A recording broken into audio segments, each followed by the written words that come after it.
Call the St. Croix County Board of Supervisors to order. And the first thing we'll have is Guy Usher from St. Paul's Episcopal Church in Hudson for our invocation. Step forward, please. Thank you.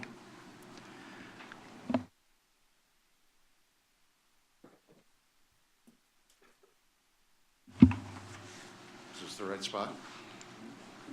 Yes. You've rearranged since I was last here. So. First off, I'd like to thank you for the honor of being able to be here and do this morning. Let us pray. Almighty God, our Heavenly Father, send down upon those who hold office in this county of St. Croix, in the great state of Wisconsin, the spirit of wisdom, charity, and justice, that with steadfast purpose they may faithfully serve in their offices to promote the well-being of all people. Through Jesus Christ, our Lord. Amen. Amen. Thank you. Let's say the Pledge of Allegiance. I pledge allegiance to the flag of the United States of America and to the republic for which it stands, one nation, under God, indivisible, with liberty and justice for all.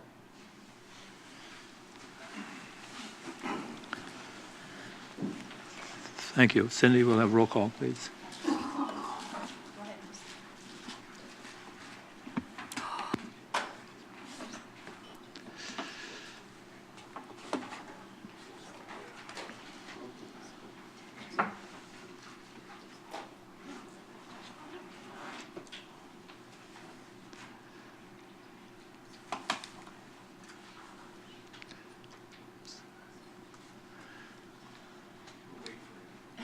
We'll wait for a minute here.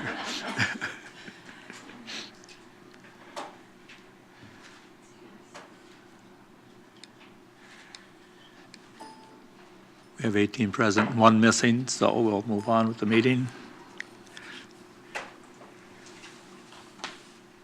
We have the consent agenda. Do I have a motion to approve the consent agenda as presented today? Supervisor Peavy's motion. Do I have a second to that? I'll second. Supervisor Hanson. Thank you. Is there any discussion on the consent agenda?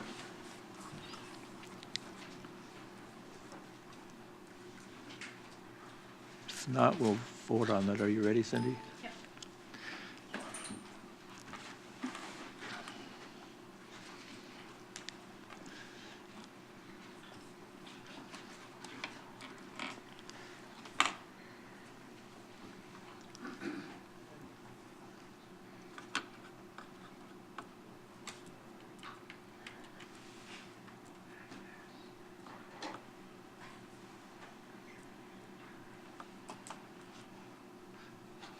And that's 18 yeses. Thank you.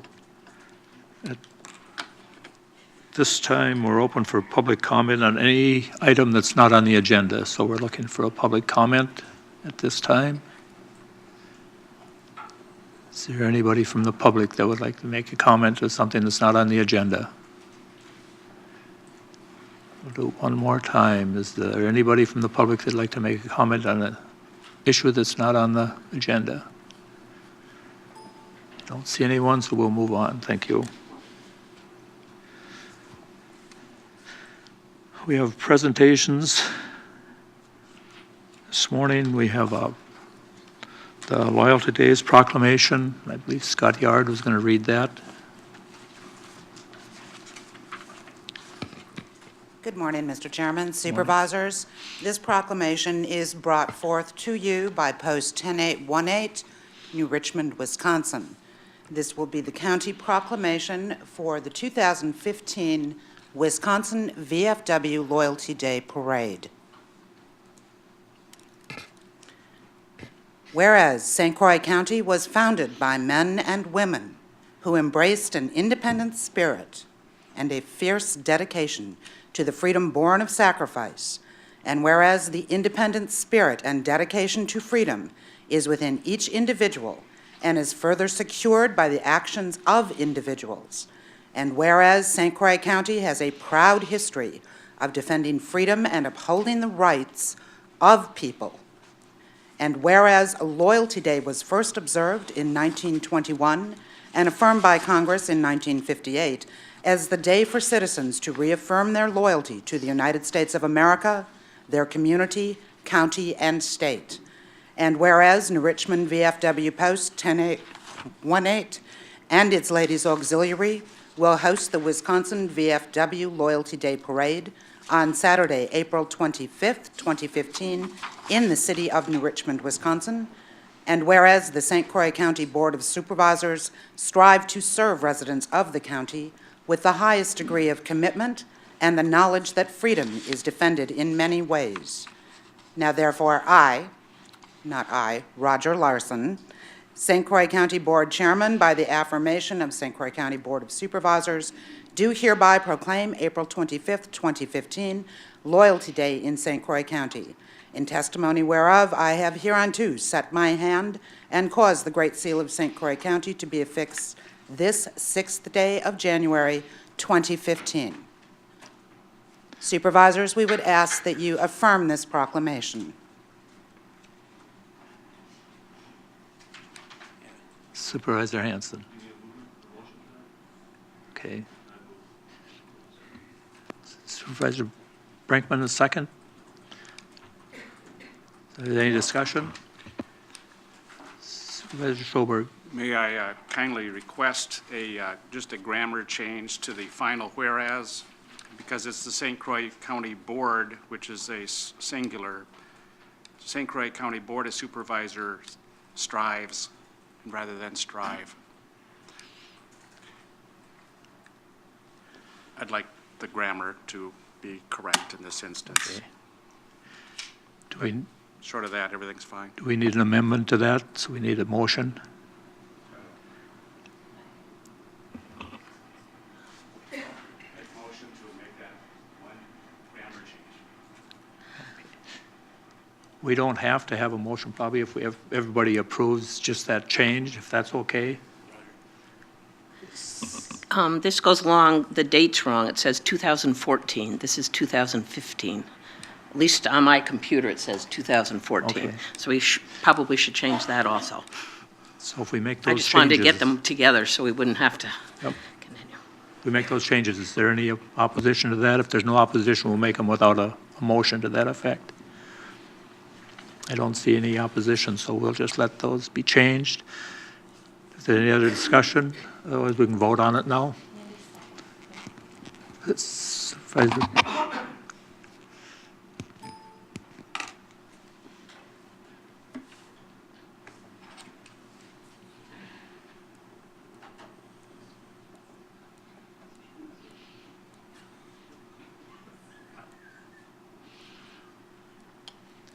One no, the rest are yes.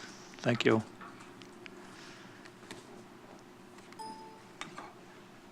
And we'll move on to introduce Michael Beer, PA from St. Croix Crossing Project for us. Yes, Mr. Chairman, I'd like to call on Mr. Bill Rubin, Economic Development Director for St. Croix County, and he will make an introduction of Mr. Beer. Okay. Good morning, everyone.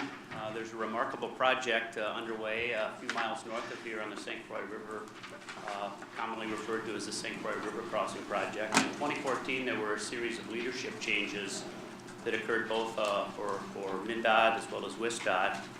This morning, we have in front of you the project manager for MnDOT, Michael Bear. He'll be presenting some information, short updates. Joining him is the communications manager for MnDOT, Kristen Caligiuri, and then for WSDOT, Tim Mason, who also is, in relative terms, the new project manager for the WSDOT side of things. So those, at least two of those three will be providing updates. So with that, I'd introduce Michael Bear.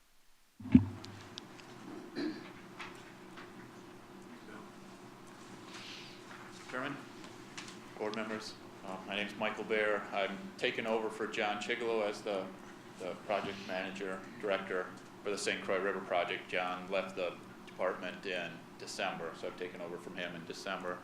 Just wanted to introduce myself, give you a little update on the project. Went to the University of Minnesota. I've worked for MnDOT for about the last 18 years, and I've worked for Caltrans, the California Department of Transportation, for 2 years, and prior to that. I've been working on construction projects in the Twin Cities metro area for the last 14 years or so. So this is a great project to be working on. I'm happy to be selected by MnDOT and working with the partners here in Wisconsin on delivering this project.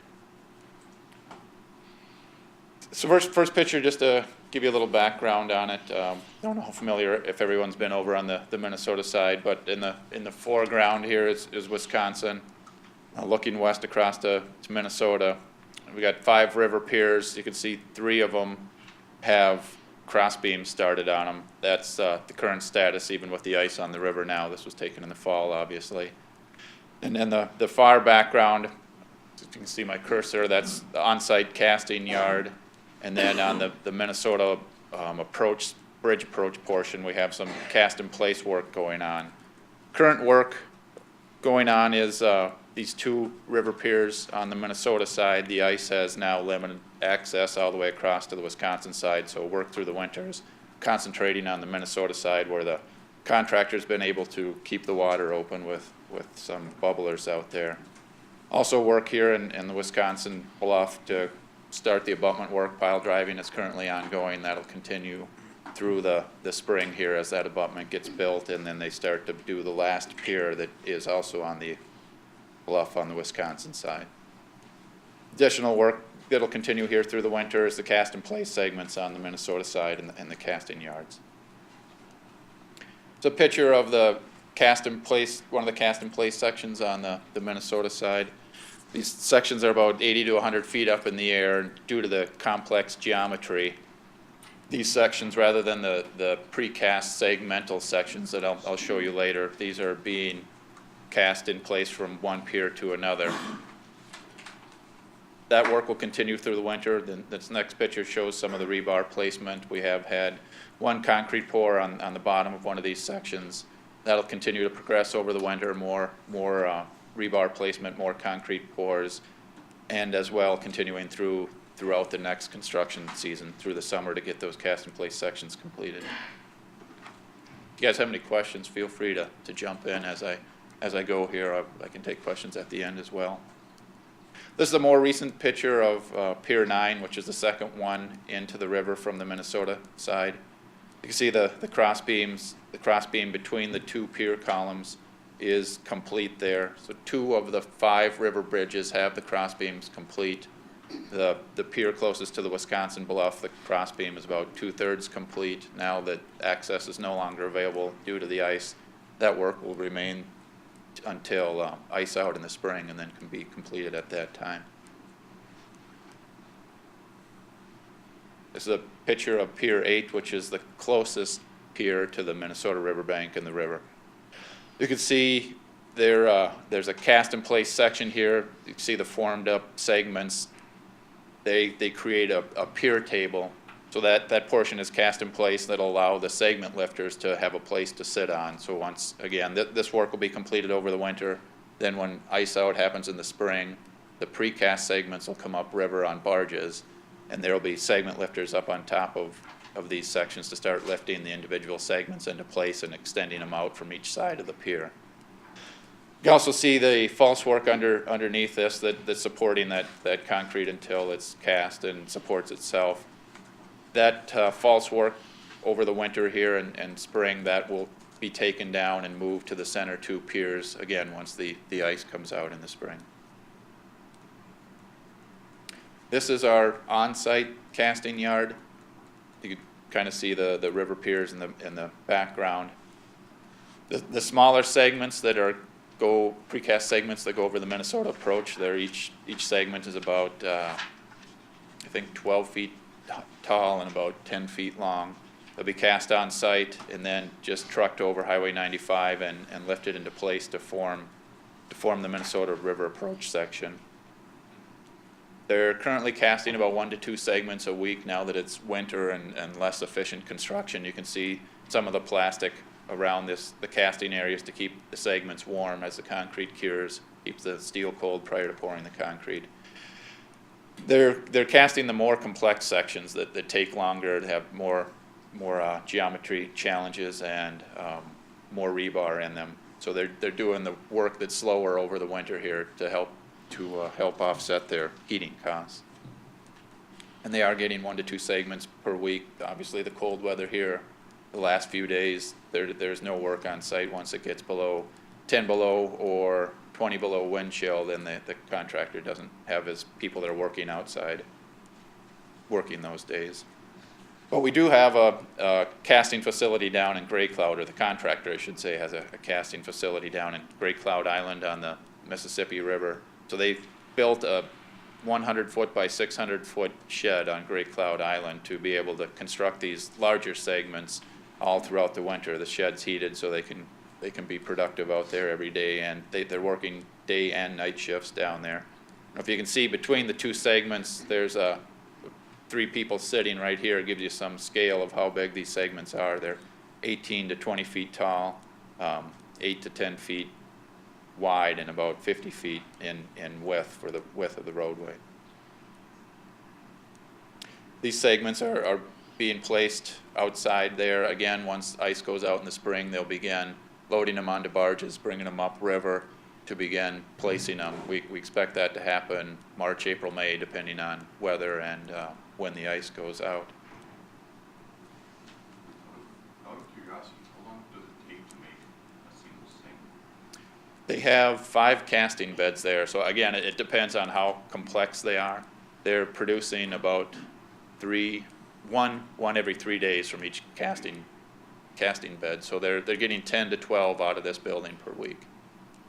Now, as they get into the sections that have the stay segments, so the cable that comes down from the piers, that again, it adds more components and more complexity to putting all the rebar and steel into the segments, so that'll slow them down a little bit.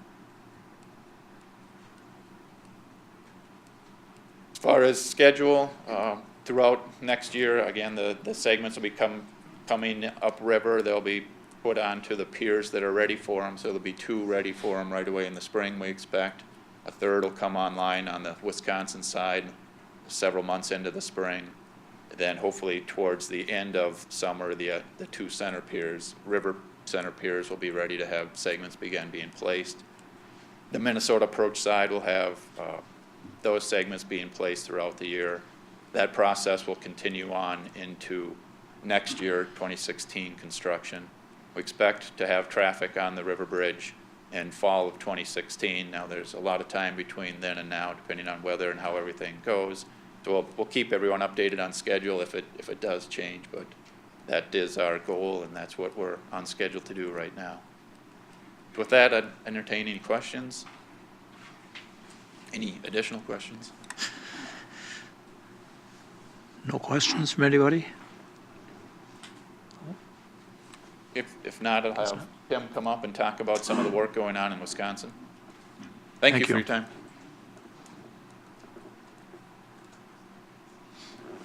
Okay, good morning. I don't have a presentation. I just wanted to give you a brief update on where we're at on the Wisconsin approach work. I do have some handouts too I can leave here. I made 12 copies of the construction that we're going to be doing this summer.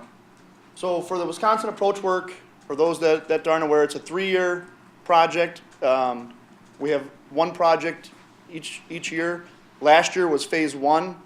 We had H. James, which was a $4.7 million contract to construct the grading from the touchdown where the bridge is on the bluff up to County Highway E, the interchange. This year, we're going to be doing from County Highway E up to the northeast termini, which is up by 150th Street. Along with that, we're also going to be realigning County Highway E. And then the following summer, in 2016, we'll come back and pave all of the new alignment. So for next summer, it'll be that we actually let the project in December. It's going to be the same contractor that we had last year, so everything should look very similar. It's going to be the same type of operation. The only difference is this one's going to be a little more complex because where we tie in the new Highway 64, we have existing traffic, whereas last year we didn't have that. So there will be some construction staging this next summer. This contract is $12.5 million, so there is a lot more work that we're gonna be doing this summer. We've got the structure that goes over 64 at the new County Highway E interchange, and then the 2 roundabouts and the roundabout at 35 and the new alignment of E. The 3 stages that we're gonna be doing next summer will be, when they first start, they'll start at the north end. They'll be closing off Anderson Scout Camp Road. That'll have the most impacts next summer to Anderson Scout Camp Road, not the interchange, but where the at-grade intersection is with existing 64. Then during the summer months, they'll close off E to make, they'll wait till after school's out, and they'll make that connection at E, and then open that up, and then complete their work throughout the fall with a contract completion date in December. So again, I can leave copies of, these are the 3 stages for next year's construction. I can just leave them up here. I made 12 copies. If you have any questions on the Wisconsin approach work, I can field those at this time. Yes? First of all, I would like to thank you and Mr. Bear for coming. I think Wisconsin DOT and Minnesota DOT, you're always there whenever we ask you, and even local units of government. I know you took a little bike ride last summer with a group with your kids. I really, really appreciate your willingness to be there for us, and I hope that continues. One of the things you did not mention was the bike and pedestrian trail, so that's in year 17, is that? Yes, that'll be, the highway will open in 16, and once we get traffic off of the lift bridge, then we'll begin work on the loop trail construction, correct. And as part of that loop trail, I think you're on schedule to come to our community development meeting this month to talk about right now there's not an access to go south on, to Hudson on Highway 35 from that approach. Is there anything that you can share at this time about that, or? We've looked at, it's basically the Highway 35 overpass over 64. There's been a lot of interest in making a connection from Highway 35 down the slope to the loop trail. Right now, we don't have the real estate there. It was never purchased to make that connection. And then to make the grades, there's requirements on how steep we can have slopes to be ADA accessible. And we don't have the real estate there. We did look at what would be required, and I've got that. I plan to present that next week. I believe that meeting is scheduled for. But there would be some takings from that Anderson farm, he has some silage bins that would need to be acquired in order to make that connection. So at this time, we don't plan to make that connection as part of this project, but in the future, as development occurs, and if the real estate was ever available to be acquired, we could look at doing something in the future. Yep. Any other, Supervisor Berkey? I wanted to follow up on Supervisor Ring's comments. Would it not make sense to be perhaps more aggressive in acquiring additional real estate to make that loop trail on the Wisconsin side? I think it is certainly exemplary that there's an organization and many people who support this loop trail on the Wisconsin side, and it seems that even from a cost-effective standpoint, it would make more sense to do it sooner than later. So I encourage you to be as proactive as possible and let us know as a County Board of Supervisors in St. Croix what we need to do to make that happen. Thank you. Okay. Supervisor Hanson? Again, I'm going to add to this conversation. The economic development engine, which is bicycle tourism, is important enough, not only to us today, but going on into the future down the decades.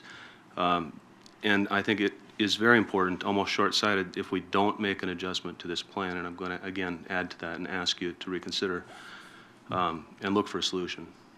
So, and I like the word aggressive.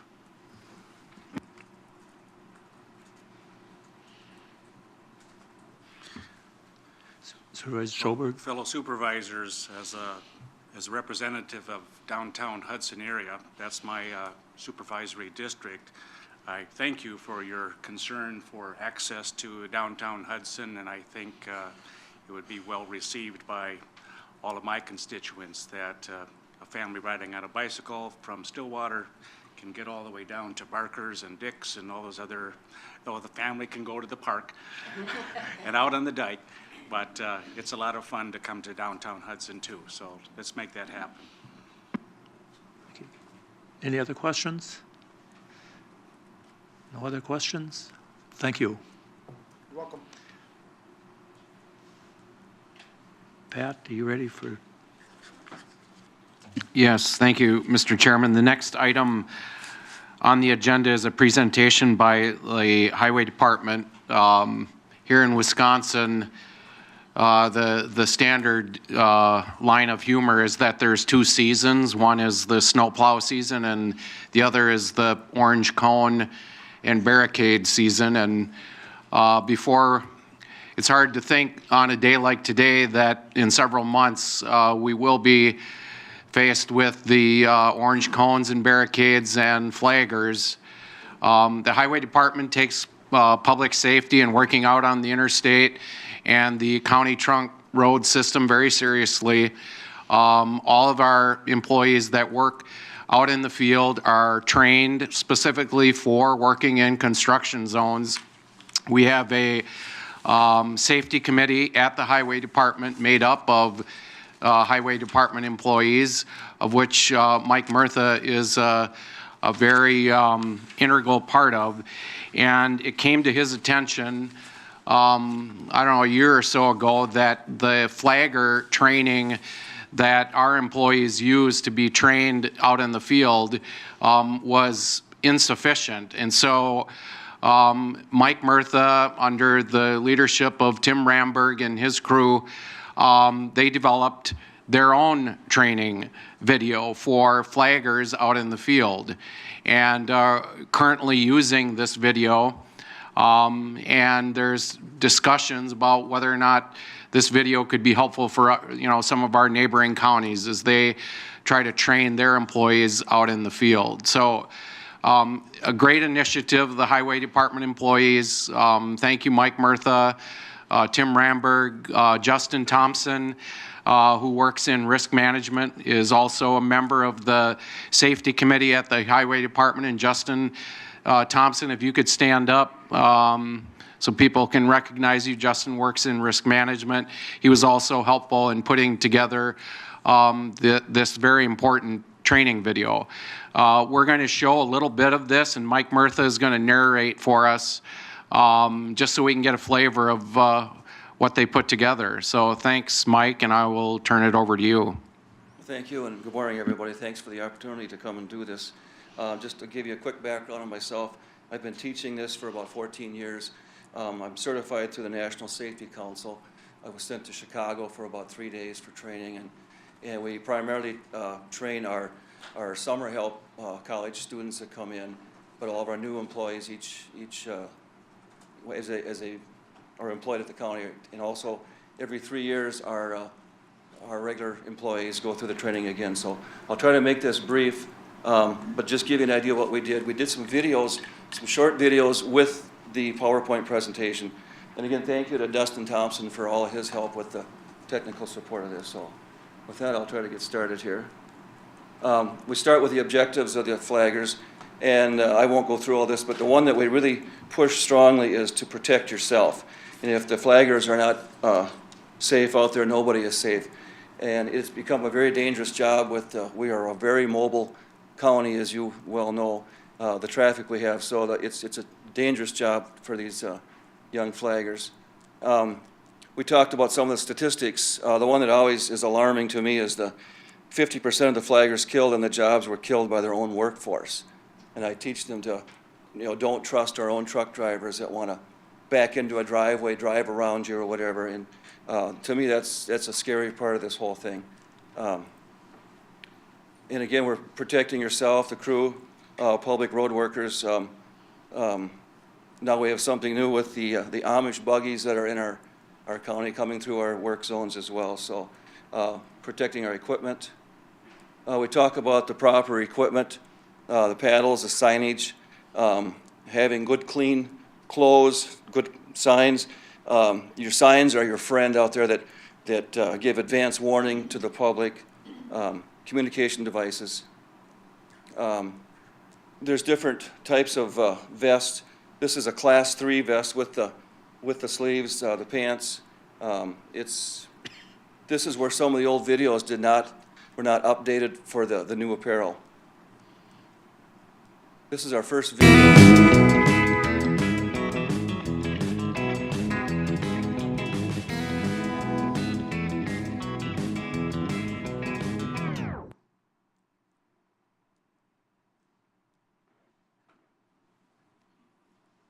This is simply showing a bad flagger. His paddle, vest, and overall appearance is unacceptable. He shouldn't be using a cell phone. He should not walk out onto the road or turn his back to the traffic.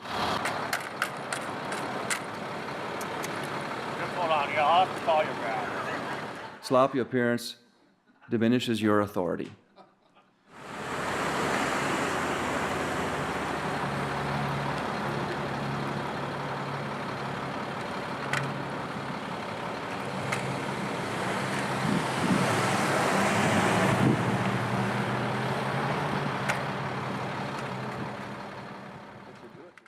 He walks out in front of the traffic there too, which is a no-no.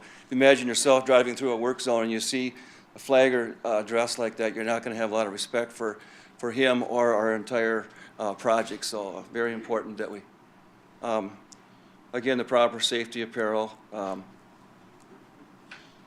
Again, we talk about having, I asked, it was Dave Becker that did that for us, and I said, can you just not shave for 3 or 4 days and get some dirty clothes on? And he took it to heart. So, Mike, I think it's important we remind the board that he was acting, right? Yes, right. He was. Yep. That's not really how we do it. I was just so pleased how he took it to heart. He did a good job with it. Everybody did, but we're talking about placement of signs too, and the one on the left is a homemade sign. Obviously, it's not very effective. The ones on the right is the order of the signs. This is something we teach as well, as getting the proper order of the signs. And again, those signs are your friend to advance warnings for the public coming to your work zone.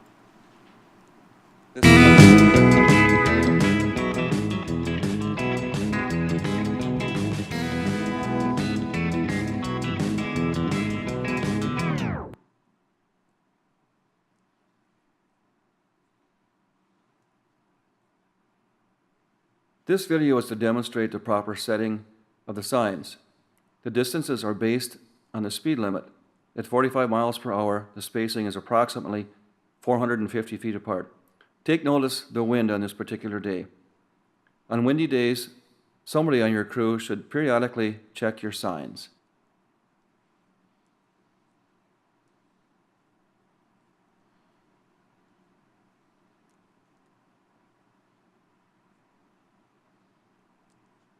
This again is just displaying the distances. It's based by the speed limit. Obviously, if you're in the village of Hammond, you're not going to have the same spacing as you would be out where it's 55 miles an hour. These are important things for people to know. And again, so the public has plenty of warning.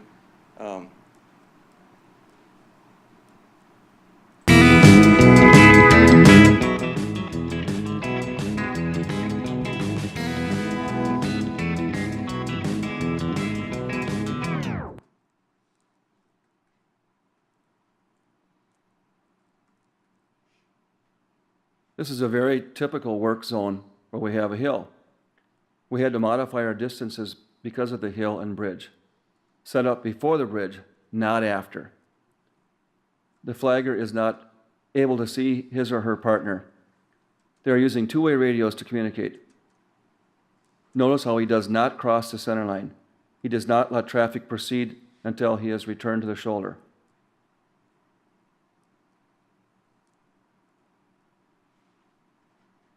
Make sure you take notice of the last vehicle so you can describe it to your partner. And again, we want no surprises for the public. that the placement of the signs are so important, they don't come over a hill, and there's a project there. It's like, why didn't you let me know that before? So, and again, I'll try to move quickly. This is a photo of actual, some workers out on County Road T south of Hammond. Right behind this gentleman who was flagging is Interstate 94. He has no escape route. He's sitting down, he's violating every rule there is, and I happened to come through and saw this, called Mike Cheeseth, and he came out with a camera. After about the fourth snapshot, this guy figured out what we were doing, and he stood up. But this is a very dangerous situation. There's no escape route for this gentleman. He would have to jump over into the bridge into the interstate to avoid getting a collision with a car. So,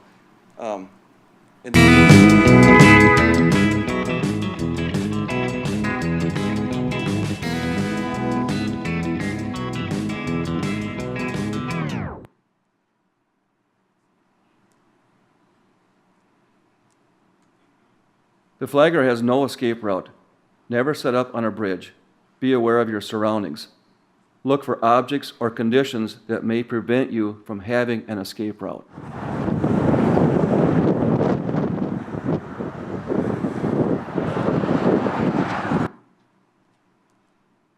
Just to let you know, that photo was not one of us either. It was a private contractor, but unfortunately, the public oftentimes thinks it is us.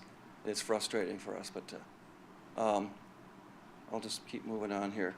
Again, some of the rules: never sit down, never leave your post, never turn your back on oncoming traffic. Flagging can be a lonely job. We talk about flagger positioning for buffers. I'll move on with that. It's just allowing enough room between the flaggers and the work.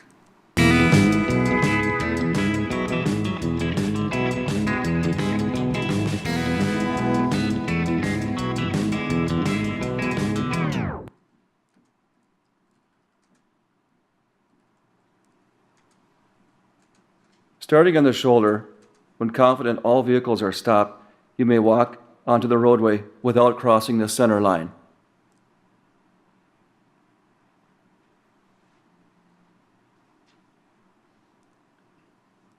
Go back to the shoulder before letting drivers proceed. Show clear, concise directions where you want the motorist to travel.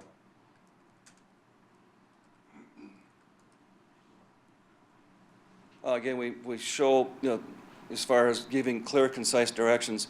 The frustration for some of the workers is the flaggers out there just kind of going like this, and you want to make it real clear. And as a motorist, you want to know where should I go? Which lane do you want me in? I want to get out of here as quick as I can. So we make it real clear to the flaggers to make it real clear, concise directions. These are some more of that. Things that are distracting is the headphones, texting, cell phones, minimizing talk in the two-way. You need your ears out there as well as your eyes. You're listening for squealing tires, sirens, RPMs going up or down on a vehicle. We talk about that. Horns blowing.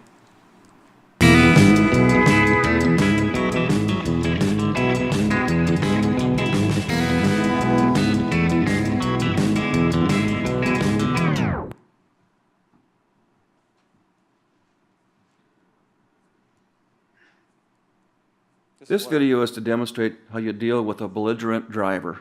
Oh, what the? There's nobody coming. Come on, man, there's nobody coming. Let's go. Unfortunately, you will encounter impatient motorists. The flagger shows how he does not become engaged in a conversation with the motorist. Make sure that everybody's in a safe position. Yeah, we're safe. Can I go? I'm in a hurry. Just 1 second. Come on, man. It's good. Wait. For what? He Christmas was a few months ago, man. Let's go. Keep your answers brief. Keep your eyes on the road. The flagger displays courtesy and does not react. Well, hey, eventually somebody will come. Right now, there's nothing. Let me move. I gotta go. 1 second. Hey, my tea time's in 5 minutes, man. I apologize. You're gonna pay for my tea time if I'm late. Let's go. There's somebody. Well, this is ridiculous. Who's in charge of this? I want a phone number right now. If need be, get a license number and radio or call your foreman. The last resort, you can call 911. You may give out your main office number if a motorist would ask. I can be 10 miles down the road by now, Jack. Do you have a pen and paper? I can give you the phone Just give it to me. I won't forget. What is it? 715 715. 796 2227. Yeah, I got it. You're going to get a call. This is Okay. ridiculous. Thank you, sir. You have a nice day. Yeah, I will. You too, pal.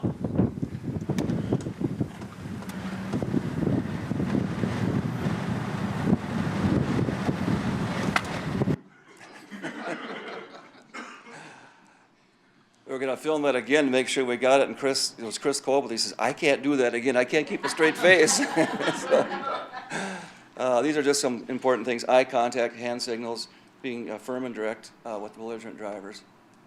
Job site planning is a big thing too. Make sure the flaggers understand what's going on before they go out there, what kind of project they're involved in. If it's paving or ditch cleaning or a culvert, they need to know what to expect. Emergency planning. Again, having sirens coming through, you radio your partner, make sure they understand what's going on. Protecting equipment, it's the least as important for the flaggers, but oftentimes they're in a position they can maybe see something the foremans or the operators don't see, leaking oil out of a machine, perhaps the backhoe that's swinging into a lane, maybe a strobe that's not working, but again, their primary job is controlling traffic. Skip this one. That was a single flag. I'll skip that one. It's just talking about single flagging. Pilot car, something we rarely use, but it's if in a long construction zone, you'll have a vehicle lead people through. It happens out west quite often through the mountains. You can't trust the motorist to stay in the proper lane. You lead them through. Mobile operations. We do a lot of this with our AMZ construction crew. They're stretched out for a couple miles. That's the length that you cannot exceed 2 miles. What happens too is the signs are set up here in 1.75 miles down the road is the activity, and motorists will forget that quickly. To remedy that, you want to maybe put up a second set of signs.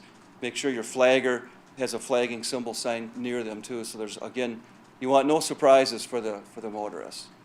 And this is an area that is difficult. This is, again, emergency flagging. That's how it got its name, was with the flag. This is what you use before you get the paddle brought out to you. See some reminders for the flaggers to keep themselves comfortable. Sunscreen, bug repellent, etc. Again, these are some things we really want to drive home to everybody about giving clear, concise directions. You can read the rest of them there, but this is all the people that were involved. And with that, everyone has been trained now to flag, so if you're looking for a summer job, you went through the course. Actually, the course takes a couple hours to do, so I'm doing it real briefly here. But if you have any questions at all, otherwise, thank you so much for letting us present this to you. So, Supervisor Osmus. Mike, thank you and everyone. We really appreciate that. The question I've got for you is, looking at this, it seems to me to be something that we could be doing in the schools for driver's ed. Has the county been looking at anything like that? we have. We're actually doing a winter safety program. We've put together a PowerPoint with some videos with that as well. We've contacted St. Croix Central. They want us to come and show the video, and it's showing what the snowplow drivers are doing in reference to the motorist, trying to work in coordination with the motorist. It's something I think could be shown at the county fair. I think everybody, we all need to see this, but we haven't talked a lot about doing this with something like that, but it's a good idea. I think the public needs to see this. The photographer that helped us with this, Sandy Breck, she came to see the presentation for the first time after she did the photos, and she said that she never once put herself in the place of a flagger standing on the edge of that road. She said, "My God, I never realized what they go through." So I think it's something we could expand on. Very good, thank you. You guys keep up the good work. Yeah, thank you. I have a general question. Thanks a lot, Mike. Sure. Like the music, too. Oh. So I do have a general question about safety. I mean, I think this really brings the attention of how important safety is From a safety standpoint, I assume we do track, we track incidents and that kind of thing? We do. Yep, I'm the chairman And of our how safety are we committee. doing overall? We're doing good. Last year, we were not didn't do as well with the harsh winter we had with the, safety issues. But no, we're doing very well. I don't know if Dustin can help me with some of that too, or maybe Kristen could help me with that. But we try to meet every month, and we review some of the incidents and,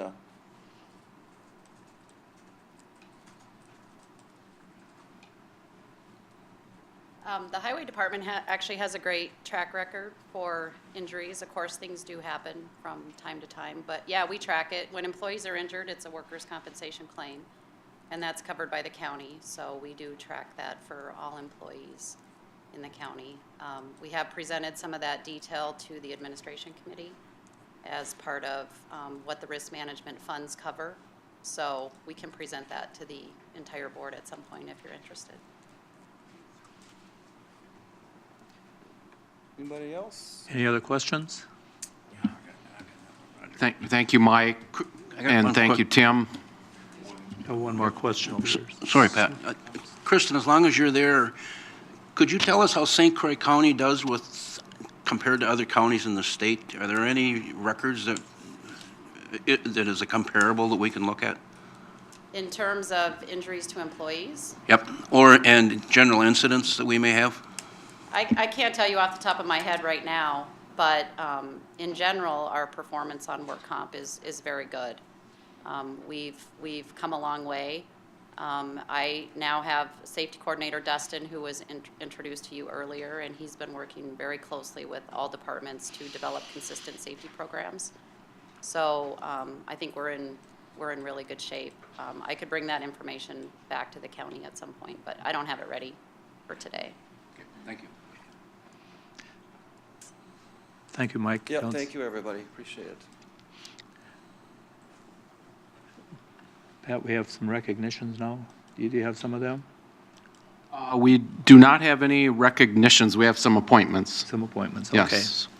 We'll move on to appointments then, so I'll turn it over to Pat again for appointments. Yes, thank you, Mr. Chairman. I'd like to recommend the appointment of Mary Ellen Brew for the Council on Aging and Disabilities. I don't know if Mary Ellen is here this morning. If she is, please stand. I don't see her. And then secondly, I would like to recommend the appointment, or reappointment, I should say, of Steve Anderson to the Indian Head Federated Library System. And I don't know if Steve is here. Steve, welcome. Thank you for your service. It's a pleasure to recommend your reappointment. You should probably vote on those separately. Yep. Need a motion for each one, so we'll take one at a time. I'll move the appointment for Mary Ellen Brew to the Council on Aging and Disabilities. I have a second.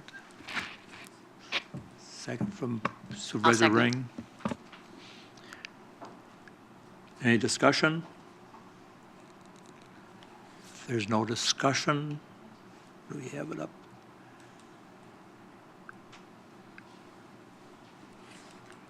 No discussion, we're ready to vote.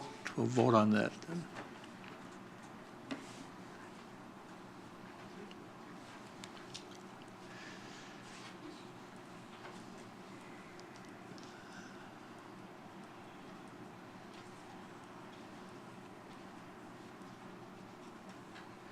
And that's all yes for that. So now we'll move on to the second one. We need a motion for appointing Steve Anderson. I'll move approval of Supervisor Schoberg and Second the motion. second from Supervisor Berkey.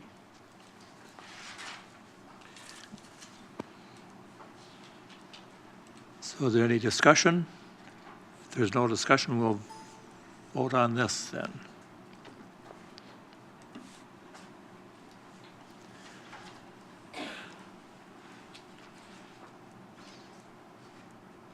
All yeses again. Thank you. We can move on. The county administrator's report. Thank you, Mr. Chairman. First of all, I'd like to introduce Tabitha Hansen, Finance Director, to the board for a review of the monthly financial reports for through the end of November. And for the last time. So it's been a Yes. pleasure to serve the county. Wish you the best in finding a new candidate, but I'm very excited for my opportunity as I move forward. The financials, the one thing I want to bring your attention to is the pay for performance line on your expenditure report. If you look at the 2014 annual budget, that used to say $400,000. Now it says $87,003. What we've done is taken $313,000 and allocated it out to the other departments. So if you look at the annual budget columns, if you compare the October report to this November report that's in front of you, you'll see the budgeted dollars have been adjusted. As each staff had earned their merit or their base increase, we did a calculation and gave each department's budget the necessary dollar amounts to account for the pay performances that were earned. Any questions on that, or? Go ahead. Supervisor. Thank you. Thank you, Tabitha, for your time yesterday. And I'll ask the question now rather than a little bit later. When we're going through the fund balances and so on with the explanations that are coming up, as I said yesterday, thank you very much for that. I think it's going to help each one of the supervisors, both old and new, explain what's going on there. We have two enterprise funds in the county. Could you give us an explanation what an enterprise fund is? And then I've got another follow-up, if I may. Sure. So a long time ago, enterprise fund is an accounting term. It's established to an account for a fund that has a business-like activity. So in the instance of the nursing home, the majority of their revenues come from charges for services. In highway, the majority of their revenues come from charges to state and local municipalities. Therefore, they are the two key departments in the county that operate like a business. Therefore, they are in an enterprise fund. And so they're all in our financials, you can see, and there's a little different terminology between, say, a general fund and your enterprise fund, but on the simplistic version, it's that they operate most like a business entity. Great. Thank you. I personally would like to thank you for all your work the past couple of years, 2.5 years, I think it is. When you came in the door the first time, your plate was already overheaping, or heaping, I should say. It didn't take long before you had a platter that was overflowing. And as I mentioned yesterday, my grandmother's very large roaster, if that was in your lap, would be overflowing with all the different projects and everything that you've undertaken so far. We appreciate that. You brought the department a long ways in a very short amount of time. You turned a lot of things around in a very positive direction. I thank you for that. I thank you and Beata for all your help at HHS as well. That work up there is unbelievable what you've done, and I wish you and your family nothing but the very best. Thank you for all your work. Thank you, and I say I can't do it alone. I mean, I have a team. I've tried to build the team as much as possible. We've done some shifting of duties, you know, trying to bring in the right staff as we can as we've identified needs. So definitely, I don't do it alone. I do it with my team, but I have enjoyed working with my team and providing the direction going forward. And with the administration support of County Administrator Thompson, I think that we can continue to move forward, not look backwards, and move this county forward in the direction it needs to go. Mr. Chairman, just wanted to publicly say thank you to Tabitha. Early on, when I first started 3.5 years ago, I knew that there was going to have to be a change in the finance department, and the current finance director that was here when I started, I knew that going forward for St. Croix County to be successful and innovative, out there in front in terms of leading a very important part of this operation, as you have all come to know how important the finances are. I knew that we were going to have to bring in new leadership into the finance department. So shortly after I got here, we began that process. And the recruitment for filling the finance director position was not easy. Those of you that were here probably remember that. I see Supervisor Ring nodding her head, and Supervisor Peavy, Supervisor Larson. I think those were board members that were all here. It was not an easy recruitment. The first round of candidates that we brought in, I did not recommend any of them to the board for appointment. And so we scratched our heads and put our heads together, and we went back out, and we actually recruited, and I say recruited with a capital R, to find the right person. And so we found Tabitha in La Crosse County, and I spoke to her supervisors in La Crosse County and the administrator there, and we talked with her, and we were able to bring her here. But it's only been for, what, 2.5 years, and so we were blessed to have her here for the short time that we did. She has provided, as Supervisor Osnes has said, tremendous leadership in what I see as one of the very most important parts of our operation, and that's our financial well-being, our financial health. She has a knack for budgeting. She has a knack for explaining very detailed, complicated financial reports at my level and for all of us. Her interaction with the board has been nothing but professional and helpful. Her interaction with the public has been nothing but helpful and explaining things to citizens that have questions about our finances and our budget. And so our loss is Washington County's gain. As I said at the department head meeting last week, we have been able to recruit from Washington County. Our new IT director is from Washington County. Our veteran service officer who started this week is from Washington County. Occasionally, we will lose top quality candidates like Tabitha Hansen. We will lose them. Our goal, our intent, my intent is to try to hang on and retain talent. And so I see this as a ding for me, because I don't like to lose the good ones. But we will get out there and beat the pavement and try to find a suitable replacement to fill very big shoes. So on behalf of the county administration, I've had personal, private conversations with Tabitha, but I haven't publicly said anything but good luck. You will be missed.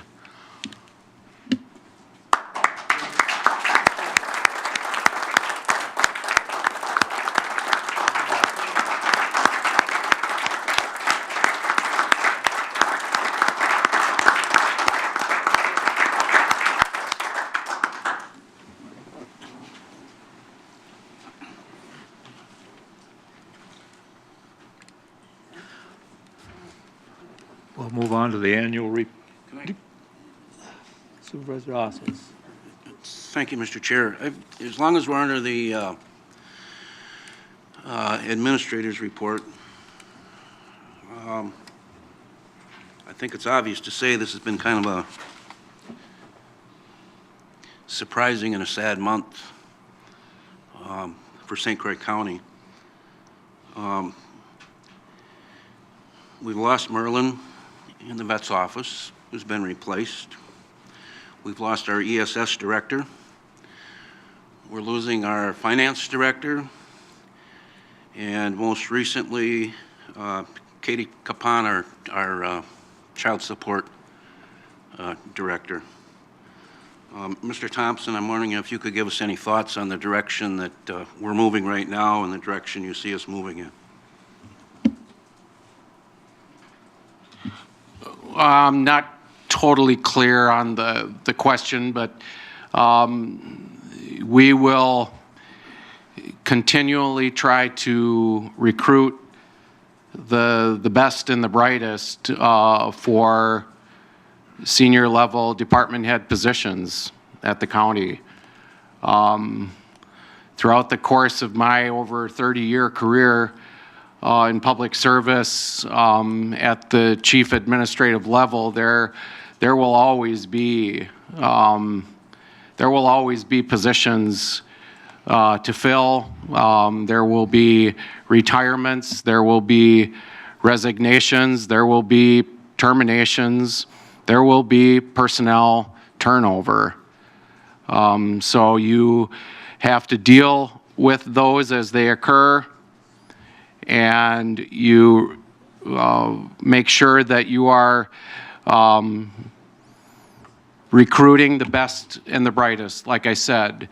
And also, as I met with department heads last week, we talked about the importance in departments to develop a strong bench, to have a strong bench of employees that can step up and, as they say in the, in the football realm, next man up, or next person up, next woman up.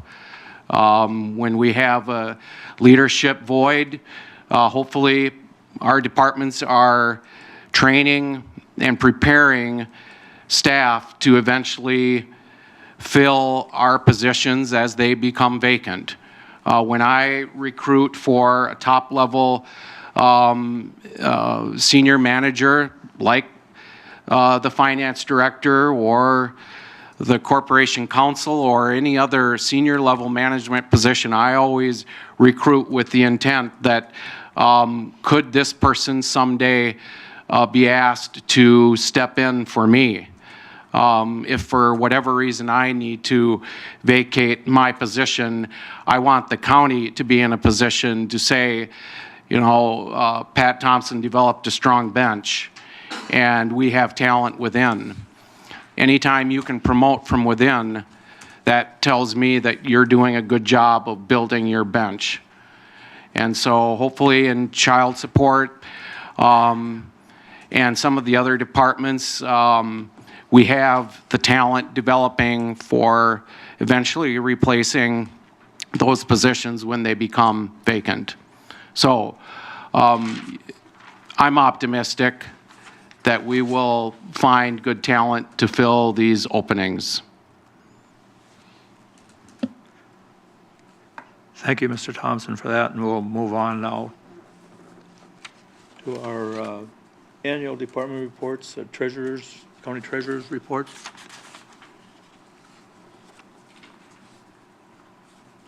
Hi, everyone. How are you doing?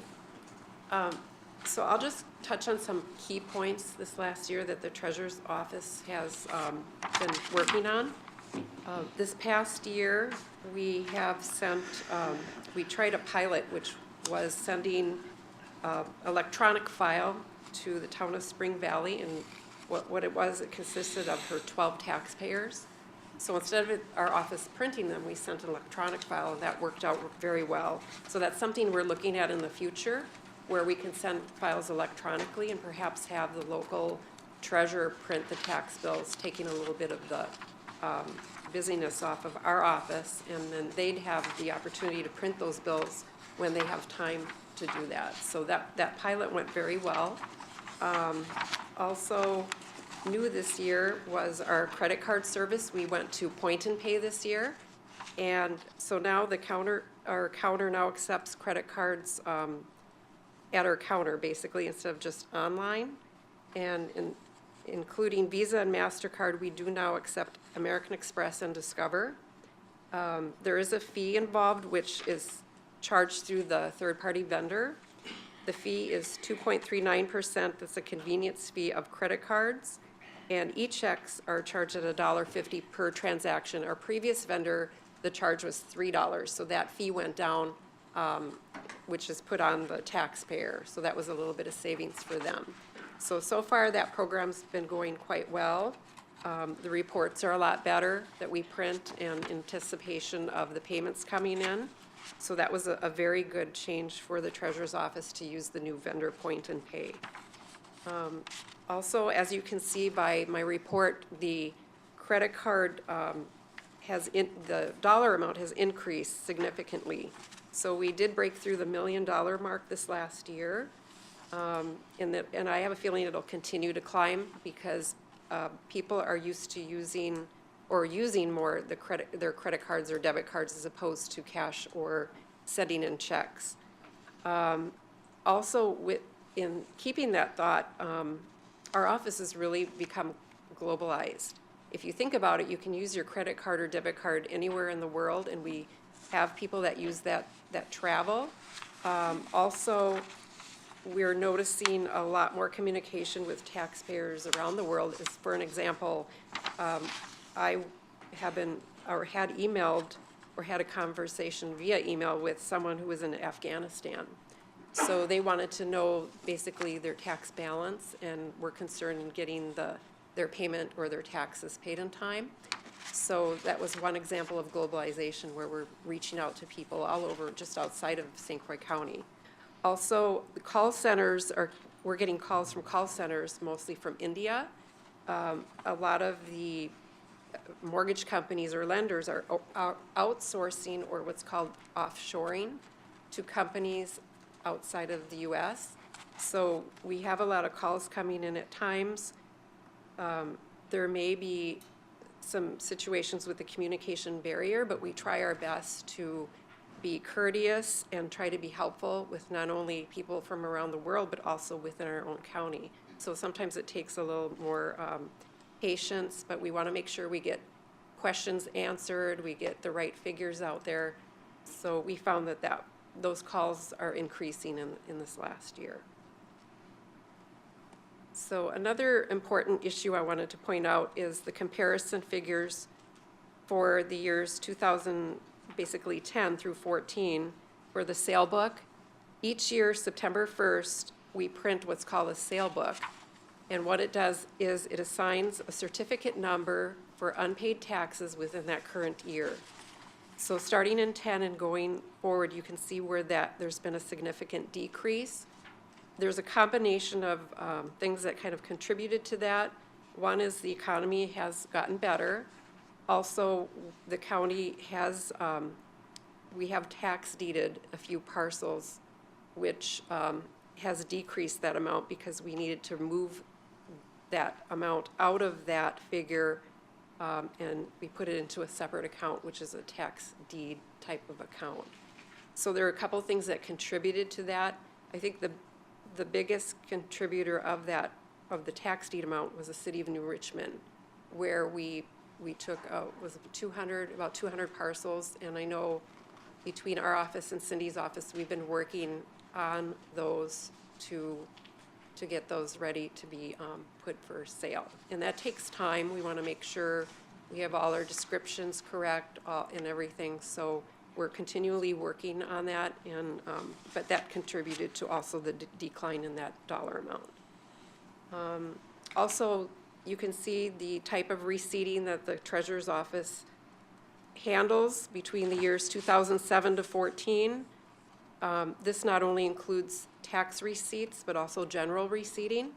So my office is what we basically do is we try to strive for accuracy as well as safeguarding the funds that we are receiving every day and prepare for the truck to be picked up to be deposited at our local bank. So you can see the amount of money that goes through our office. Again, not only tax dollar amounts, but also general receipting. Also this year, what was new, we sent postcard notices as opposed to printing notices, and that actually went over quite well. It was a little index card, bright yellow, that went out. We did have a few folks contact my office to express that they didn't really like the openness of the postcard, but it is public information anyway. Overall, we did get a pretty good feeling that taxpayers do like that, and especially in the sense that it does save taxpayer money. We saved almost $2,000 by going to postcards as opposed to printing them on 8.5 size letter and then stuffing and into envelopes, which is an additional cost. And then the postage also, there was a savings in the postage by going to postcards. So again, overall, it was a favorable kind of reaction to that, but again, that was new this year, and we're going to continue to use postcard notices again next year. Also new this last year, we contacted the Historical Society, and we did offer up records within the county treasurer's office to be stored at the Historical Society. They did reach out to us, and they did take our year 1995 of tax receipts and records, and so now that is being housed at the Historical Society, which is housed at the UW River Falls location. So every 5 years, pretty much, they do take these records and store them there for historical purposes. The other records by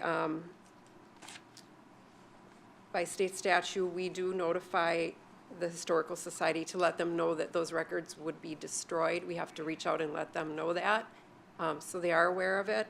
But we do also keep electronic records of the records that we do destroy physically. So there's always some way to look back and get information if someone's doing research on tax dollars and so forth. Also, I gave a comparison of collections, so you can see the percentages of collections. At the end of the year, pretty much what is left is county collections. After August settlement, when I settle with most of the municipalities, then we're collecting purely county taxes at that point in time. So I gave a percentage of how that's going. So other items, just to briefly touch on, overpayments continue to be quite a process for my office to handle. We had almost $250,000 overpayments to process this last year. And those payments go back to taxpayers, to mortgage lenders, again, people just overpaying taxes, and that takes time to process and record keeping and whatnot. And pretty much that's it. I don't know if there are any questions on my report or anything in general. Yes. Supervisor Schoberg, any question? Yeah, a question on the percent collected.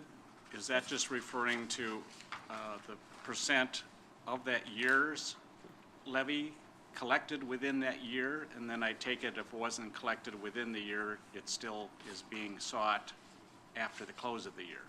So yes. Yes, that is as of December 31st. So that would be, for example, on 2013 tax at the end of 14 collected, that's the number that's associated with that year, yes. And the uncollected amount is then carried over to the next year and still is being assessed, of course. Yes, it is. Supervisor Berkey? I was reading the comments that you made regarding office security. What would be your recommendation for your counter space regarding security and safety?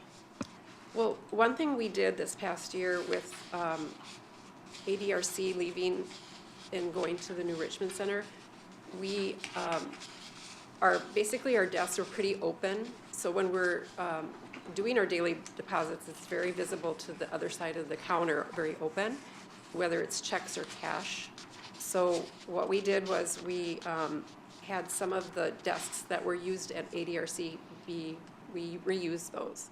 And that worked out nicely. So we have a little bit more privacy or discretion when we have funds being out, and my staff really appreciated that, and they feel a little bit more, security in that sense. From what I understand, I think in 2015 that's being looked at for security measures and metal detector type situations. So I think that's really needed.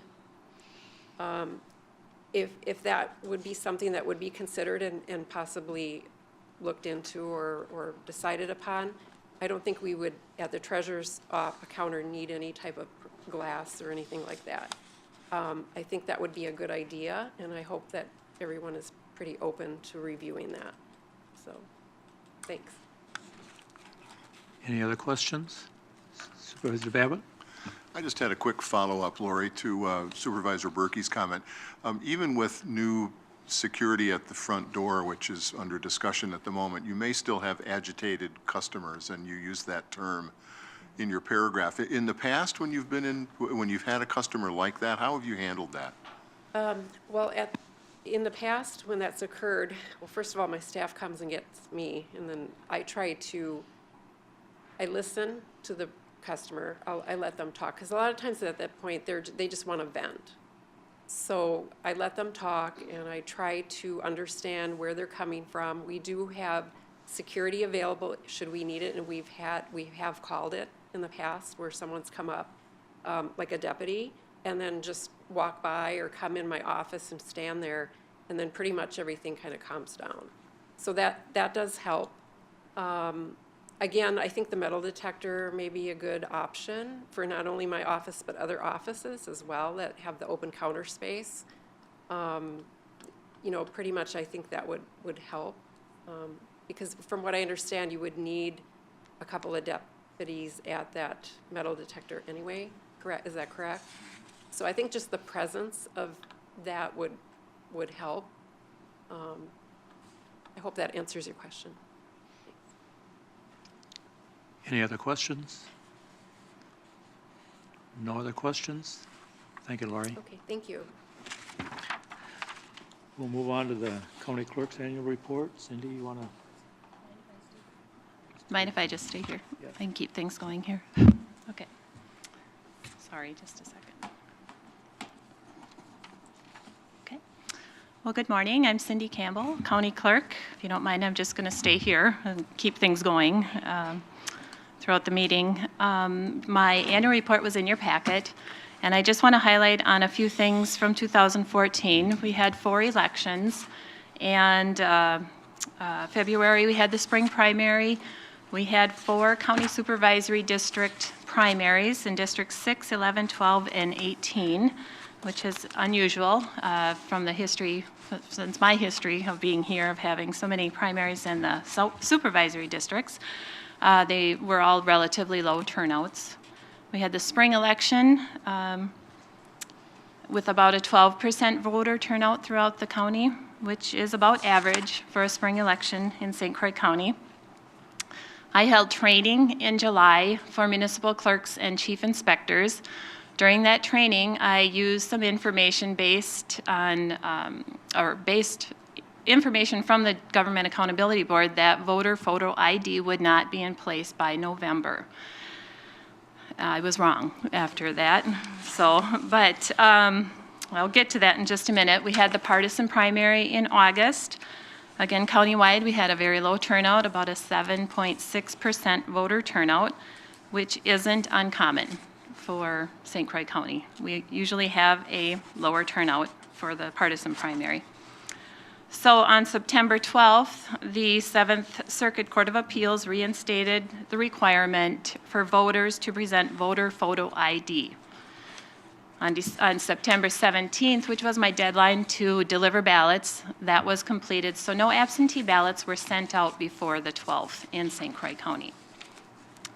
Then, on October 9th, the U.S. Supreme Court ordered that the voter photo ID would not be in effect for the November 4th, 2014 election. During that time, our forms were out of date because they didn't provide that voter photo ID was required. And so it was a lot of communication with the municipal clerks in making sure they met that requirement when it was in place, and then it went away. So that was roller coaster number 1. In 2014. The general election, we had a really high turnout, 53.8% voter turnout with about a 5.7% voting absentee. High, I think some of the school district referendums brought out more voters than usual. Usually we have a higher turnout for the presidential. This one was relatively high for the gubernatorial general election. So I do charge municipalities for coding and publication and ballot printing when they have something on the ballot. So I charge municipalities and school districts. We also have 17 municipalities that rely on the county for voter registration services, and we do charge for that. We are currently looking at new voting systems for purchase in 2015. We currently use an optical scan system that is about 15 years old. Most of the municipalities have it. We are running into problems with those systems at times, and I'm fortunate to have backups here. The coding company does have a supply that they provide me for elections. So I do have some available in the event that's needed. And we have the touchscreen voting system, which was in place in 2006, which is the ADA compliant. It's required in every polling place. So we're running 2 systems, we're coding 2 systems, the clerks are maintaining 2 systems. And so, and then we also have a hand count of 5 municipalities that are still hand count municipalities. So I've received commitments from all the municipalities to replace the voting equipment in 2015, excluding the city of River Falls and the village of Spring Valley, which has Ward 3 in St. Croix County and 6 voters. So they'll continue to use the systems that Pierce County uses. And one of the systems we're looking at is the, it's called the ImageCast Evolution. It was federally certified. It's an all-in-one unit. It serves as the optical scan and will also serve as the ADA compliant system in the polling places. I think that's a really good option. That would bring us down to 1 system rather than 2. And we're having demonstrations on January 20th here for municipal clerks to see what's out there. We have a couple vendors coming in and hopefully replace after the 2015 spring elections. That's what I have for elections. In my report, you'll notice that I have listed a number of applications, licenses that we've issued.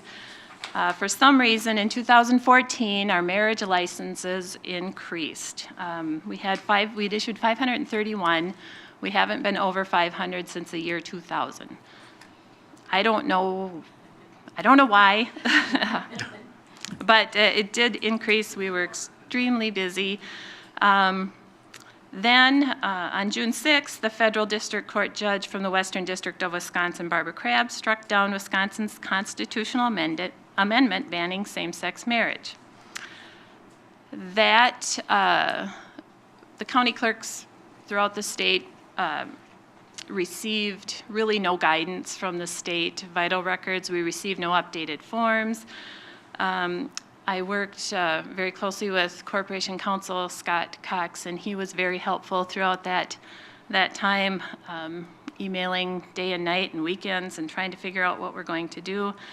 On June 11th, I received a communication from Corporation Counsel Scott Cox. I should note that we didn't start issuing same-sex marriage licenses on June 6th, where he indicated that he has reconsidered the positions and advised that I begin issuing marriage licenses.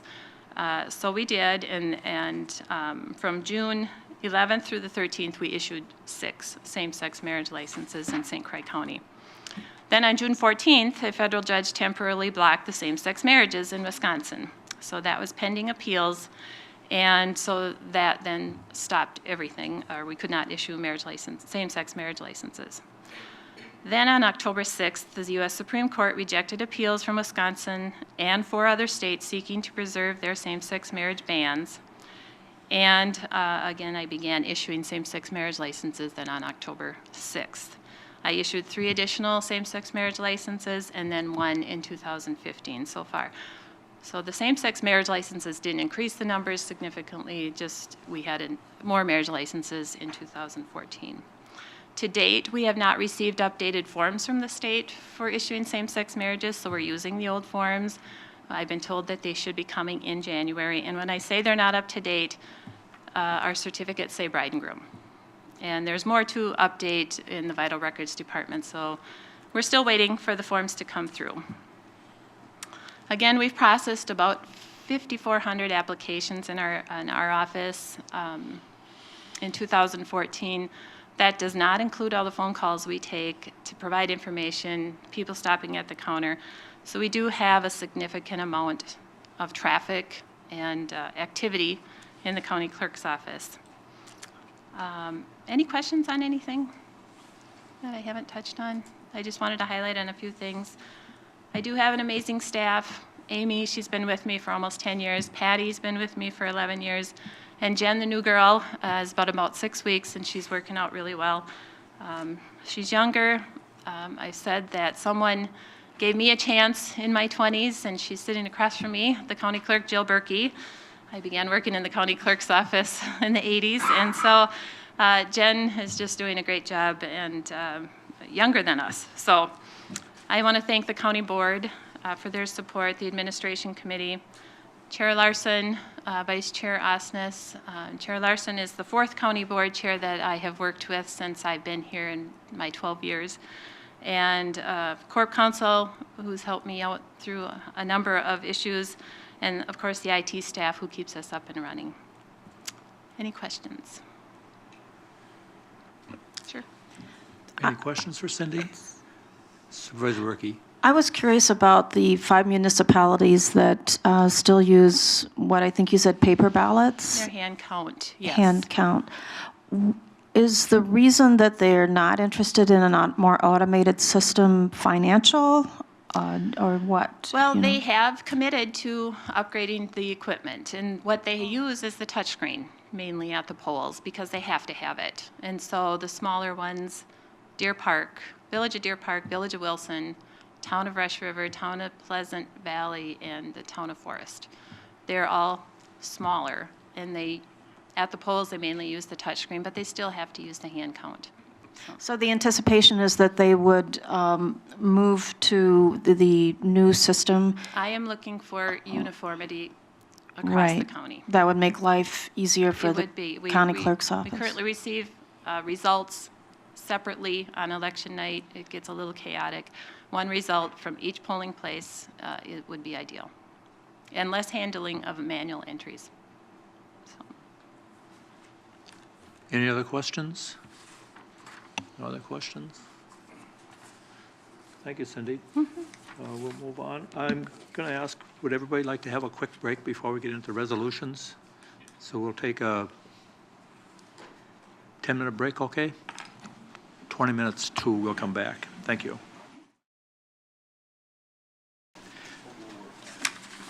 We're back into open session again, and we're moving on to the new and old business. We have a resolution that ought to change the fund balance policy. And I'll turn that over to our administrator, Mr. Thompson. Thank you, Mr. Chairman. This is a resolution sponsored by the Administration Committee and recommended for approval by the board. It is a revision and update to our existing fund balance policy, which was adopted by this board in 2011 and periodically up for review by the Administration Committee. The Finance Director can explain or answer any questions you have regarding it, but in the best scenario is that our explanation is a lot of this is updating the existing fund balance with new definitions to comply with the new federal GASB requirements, which redefined fund balances. And so our fund balance policy needed to come into compliance with GASB. And so a lot of the stuff is definitional, redefining funds, but in terms of substance and substantive changes, there aren't that many. But if you have questions regarding any of the recommended revisions, we can try to address those. This comes from the admin committee with a unanimous endorsement. I'll look for a motion on that from the admin chair. Supervisor Schottner. Seconded by Supervisor Osnes. Now it's open for discussion. Any discussion? Supervisor Nielsen. I just have a question. If has legal counsel Scott Cox been involved in this process, and how much? Is he just oversight, or has he been involved in the development of these? I've been involved. I did review the policy. I didn't draft the policy. I did review it.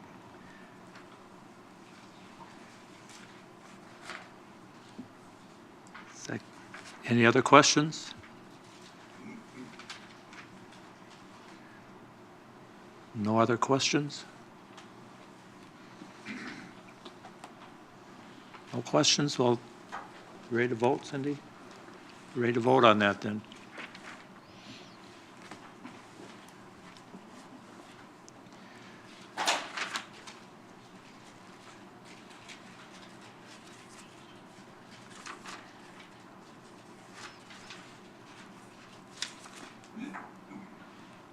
And that's all yeses. Thank you. It'll pass. We'll move on to the next one, the resolution to authorize the revised health center project budget of 20 million based on space program establishment and 50-bed skilled nursing and 10-bed dimensional mental health care crisis and 40-bed community-based residential facility. Supervisor Babbitt. Mr. Chairman, I'd like to bring a motion to the floor at this time that we consider bringing the resolution through the HHS board first before the full board considers this. I know that there has been some discussion about potentially trying to consider the resolution coming straight from the ad hoc committee to the board. But speaking at least for myself at this point, I'd feel more comfortable if that went through HHS first. Okay. Do I have a second to that? Supervisor Novotny, second. We have a motion and a second to bring it to HHS board first. Do we have any discussion? Supervisor Hanson. Thank you, Mr. Chair. We're on a schedule for developing this nursing home. The ad hoc committee is a committee of the county board. It's not subordinate to the HHS committee. They've given a great deal of thought as to coming to the county board with this. Delaying, because we don't have a meeting in February, will cause us to have this resolution come up in March and leave a great deal of question hanging over the project as to what the budget will be. Pretty much slowing down to the point of a crawl the process of developing our plan for the nursing home. This is an important step to take. Given the work that's been done, I would speak against this amendment that we go ahead and vote on the resolution because we need to establish what the budget will be. Supervisor Babbitt. With all due respect to Supervisor Hanson, with whom I largely agree on this topic, you're correct in pointing out that we are on a rather tight time schedule, and I think it's fair to say that I am probably one of the more vocal supporters of this project and have been since my election to the board. I certainly do not propose this motion with an eye toward delaying the process, even though I recognize there may be some delay.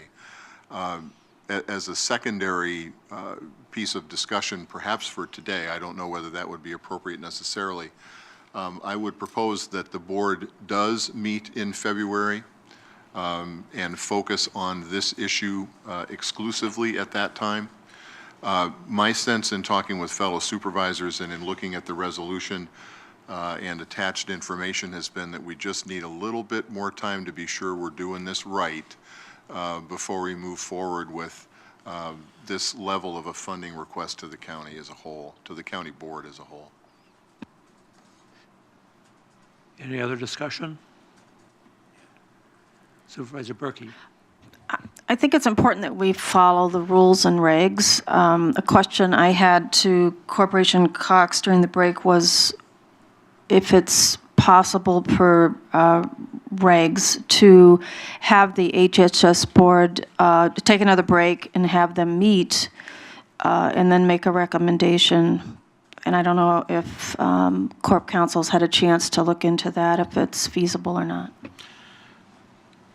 I have. The Wisconsin Open Meetings Law has a provision that it says, notwithstanding the requirements of 1983, which is the general notice requirements, a governmental body which is a formally constituted subunit of a parent governmental body, may conduct a meeting without public notice as required by this section during a lawful meeting of the parent governmental body, during a recess in such meeting or immediately after such meeting, for the purpose of discussing or acting upon a matter which was the subject of that meeting of the parent governmental body. The presiding officer of the parent governmental body shall publicly announce the time, place, and subject matter of the meeting of the subunit in advance of the meeting of the parent, in advance at the meeting of the parent body. So, in reading this statute, and I had just a few minutes to look at this, I think it's plausible and possible that the HHS board could meet as a subunit of this body during a recess of this meeting and make a recommendation if it so chooses to do that. Supervisor Schottner? I guess I got a question when it comes to HHS, and that would be, what about the citizen representation and the doctors, or the other representation that is not on the board? We have a, which citizen member of HHS is here? None? Okay.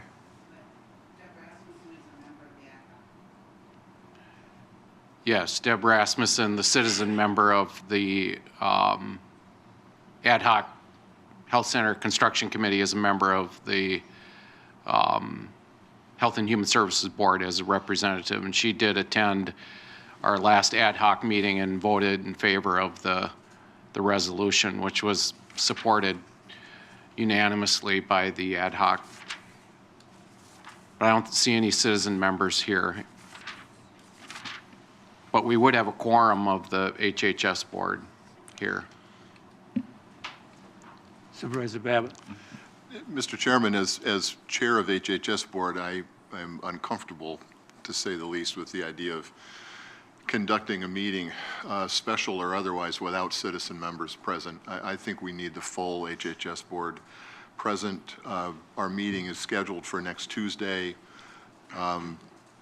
Depending on how the board feels about the possibility of having a board meeting in February, I see this as probably a delay of roughly 1 month, which, at least to my thinking, does not put us significantly behind in terms of proceeding forward with the building process. I would just repeat my concern, A, that we do move forward with this, but B, that we do so carefully and with due consideration. This is a significant project that we all are, we're all very aware of the significance of the project, not just financially, but in terms of citizen interest in this process, and I just want to be sure we do it right.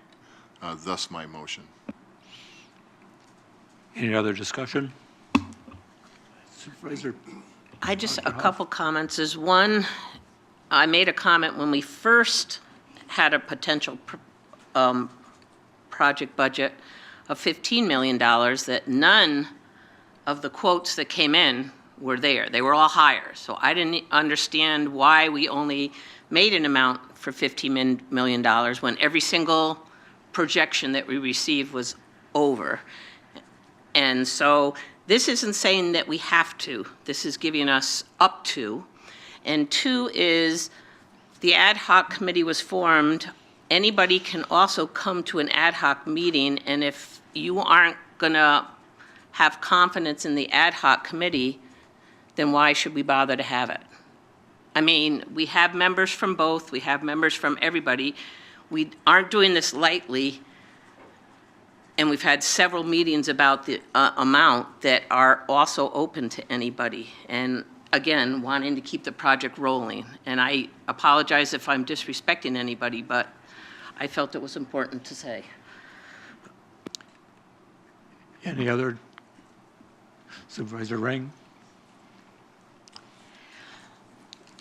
I think that you know, I want to move it ahead too, but one thing is delaying it by up to potentially 2 months. We have a solution for that if we have a special meeting for it.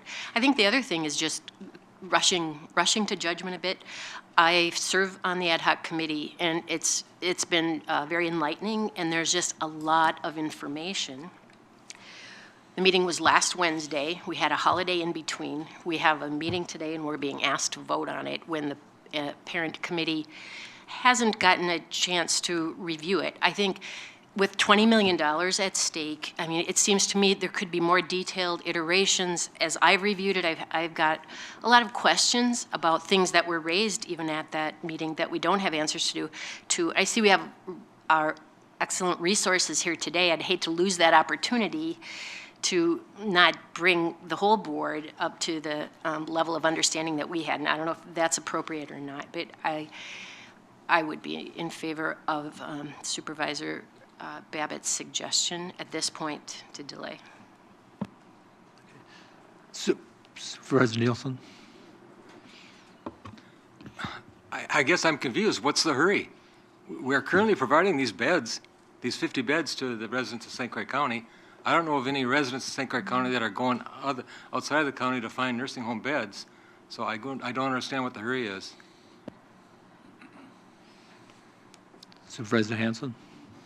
I'd just like clarification.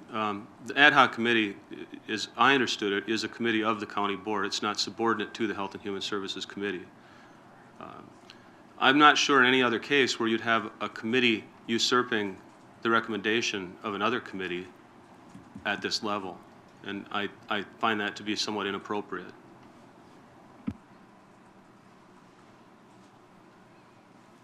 Any other discussion? Supervisor Babbitt? Mr. Chairman, my understanding was that in order to bring the resolution to the floor today, we needed to have a motion prior to the bringing of the resolution that would have proposed a suspension of the rules and bylaws in order to bring the resolution to the floor. My motion is in part in response to that, which felt to me like an unnecessary step and a complication of the process. That is my reason, among others, why the motion is important. If we needed a separate motion to bypass rules and bylaws, then it certainly is my sense that there was recognition that we were somehow not following normal procedure here today. Go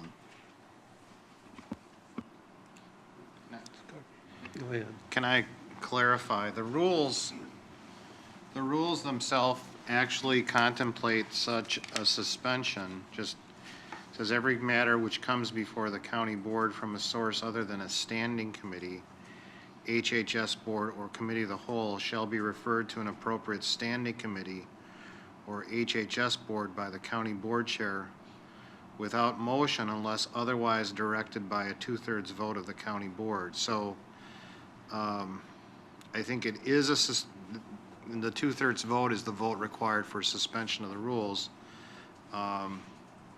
Such a procedure is actually, it's contemplated by our board, but it's not, there's no demand or requirement that you act on that. So that would be my comment. It can be done. It is contemplated by our rules and bylaws. And just to clarify, Mr. Chairman, the ad hoc committee for the health center construction is like Supervisor Hanson said, it is a creature of the board. It is not, although the HHS board was we originally had a subcommittee of the HHS board, which went through the process of selection of the architect and the construction manager. That was actually completed by a subcommittee of the Health and Human Services Board, which was the parent committee for that part of the process. But then in October of this year, you as a board created the ad hoc health center construction committee, which is a creature of this board. But as Corporation Counsel has said, our board rules do not allow, at this point anyway, for an ad hoc committee of the board, even though it is a creature of this board, does not allow for an ad hoc committee to sponsor a resolution in front of the board. And so that was the thinking, that for this resolution to be heard today, the rules would need to be suspended to allow for the resolution to be presented. Otherwise, it would have to go back through one of the standing committees of the board. It could be HHS, it could be the administration committee, it could be any committee of the board that the board deems appropriate, which committee should hear this. I certainly do not want to rush the decision on this. It is important. Could the process be delayed a month, assuming we have a special meeting of the board in February? Certainly. But it was the unanimous recommendation of the ad hoc committee to bring this issue in front of the board today, to have a full hearing, to hear from the architect and from Market & Johnson and Larry Lester from Whipfley, who is our financial advisor on the project, to hear from these resources where the project stands today, how we developed the program space needs that we have today, and what the process was to complete that program, and the resulting additional costs to fund the project as it stands today. Now, referring back to Supervisor Ochterhoff's question about the $15 million that was originally the place mark dollar amount for the project, that was a preliminary number without the program space needs defined, which we have done now, which the ad hoc committee has done. Long-winded statement, but thought it needed to be said. Supervisor Schoberg. I am a member of that ad hoc committee, and just like Supervisor Ring, been learning at a very fast pace, many issues, and it got to the point where yes, it became known that the dollar amount was higher than this full board had approved. So the reason ad hoc committee sent this back to the board unanimously was because of that fact. We were respectful of this board's threshold upon which, or over which, we would not go. So we knew we would be exceeding our authority to continue any discussions. That's why we're back before you today. Now, where do we go with this? I think the public has to be involved in this decision too, and so today, I don't remember the ad hoc committee being televised, but today's meeting is being televised, and I think this creates a great opportunity for our financial advisors at Whipfley and for our architectural firm to make a presentation so that it can get up and displayed and people can start to learn about the issues that we understand at the ad hoc level, but now the public needs to know too. And I would like to hear those presentations before I vote on the merits of your motion, Supervisor Babbitt. So again, in the interest of transparency to the public of what this is all about, I think this is a good first hearing for the public on information. So I'd like to take advantage of that. That's part of my discussion, is to hear from our experts. Any other questions? Supervisor. I would just like to support Supervisor Schoberg's suggestion that whether we vote the motion up or down, which at this point I'm in favor of voting in favor of, I'm still wanting to hear what the folks behind us have to say, and I think it does need to be somehow inserted into the record so that the public can understand what the issues are and that there is transparency within our government. So rather than delaying that opportunity, we have these resources here today. Let's hear from them on this issue. Can we do that, Scott? I would do it. Does anyone have any objection? If we just hear that before we vote on the version of the floor? Right. If so, then I think you need to suspend the rules to allow that to happen. Supervisor Peterson. It would be my humble opinion that listening to these folks and their presentation would be a valid part of the discussion period of this motion, and therefore I would also like to hear them present it to the full board at this time. It's talking to Scott, Corp Counsel here, and at this time, if there's no objection from the entire board, we can let the discussion go on about with the people present today, Larry Lester, the Margaret Johnson, and then hear that before we vote on suspending it. Now, it's up to the board. If you want to hear this, we can do it as long as there's no opposition.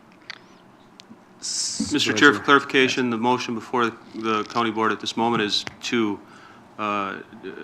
refer this to the Health and Human Services Committee. Is that correct? So at the end of this conversation, we'll still be voting on whether or not to refer the matter to HHS. Correct. Thank you. So is there any opposition at this time? Does that then preclude having to listen to this again if it is referred over and have the same presentations next time?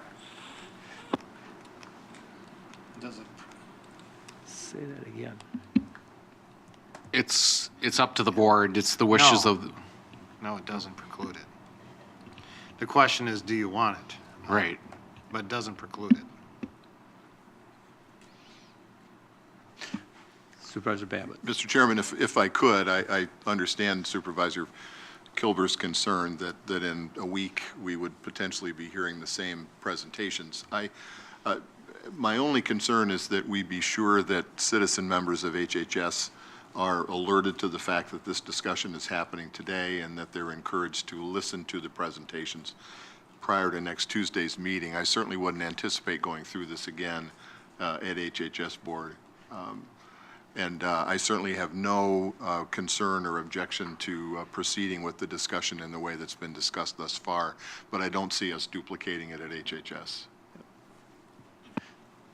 Any other discussion about an objection to having Supervisor Octo? I believe that it was, the last ad hoc committee was televised. Does anybody know for certain? But I see Chris. It was. That's what I thought. So that is online for I mean, I would like to hear the presentation. This will be our second time, but I would like to hear it because the more you hear it, the more you understand it. But no matter what happens today, people can go back and look at what the ad hoc committee did here to enable us to come up with what we decided to do. I'm still hearing Supervisor Kilber. I move we make the vote before the presentation and still do the presentation. See, I didn't catch that. The motion that was out there to have the presentation, then take a vote. I move that we vote first and then watch the presentation. Take the vote to send it back to HHS board? Take that vote first and then take the presentation? Is that what you're saying? That is correct. Okay. We already have a motion on the floor. I need to, waiting for, You need a motion. the motion on the floor is still there in a second. Now we have a motion to comply with the first one. Take that motion first. And then go in and have the presentation. Is there a second to that? Not yet. I can ask for one. Supervisor Nielsen. I I don't think we're following rules of order here very well. I think we have two motions on the floor, and I don't think you can do that. We still Well, have that's just what I was Supervisor asking, Babbitt's because we have a motion on the floor. to table the resolution, and another motion was submitted to refer this resolution back to the ad hoc committee. And I think you have to resolve the first motion before you go. We can into have a another. motion to amend. That is correct. What? Yeah, so, but we have the original motion on the floor to send it back to HHS board. And then, Oh, I think the original motion was Supervisor Babbitt's to table this resolution. I think you have to act on that.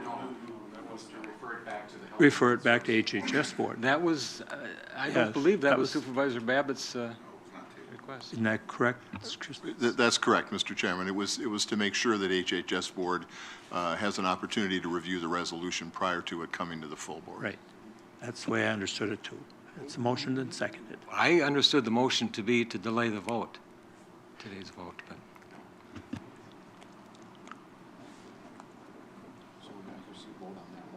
We can vote. Supervisor Schottner?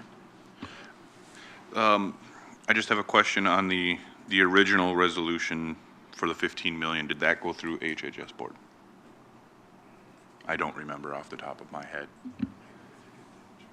The original? Yes.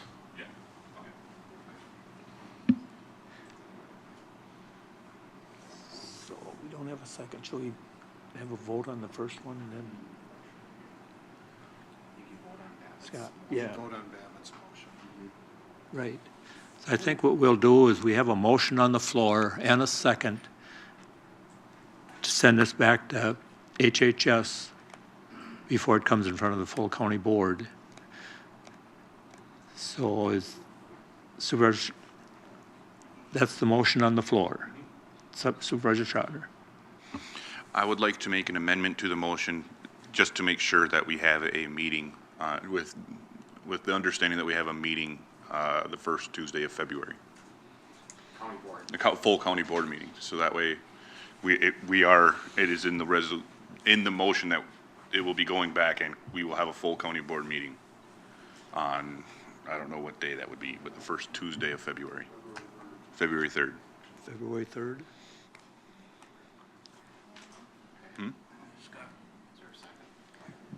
Yes. Do I have I need a second to that amendment, though. I'll second that. Supervisor Nelson seconded that. A question. Any other discussion? Supervisor Ring? I would just question whether it has to be the first Tuesday. We have a couple other committee of the whole meetings. Could it be part, is that not right? Could we make it part of that?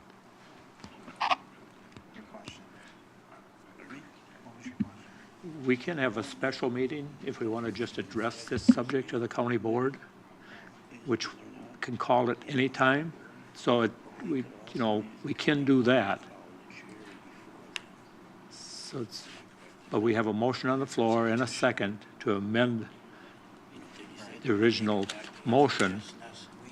So we have a meeting on February 3rd.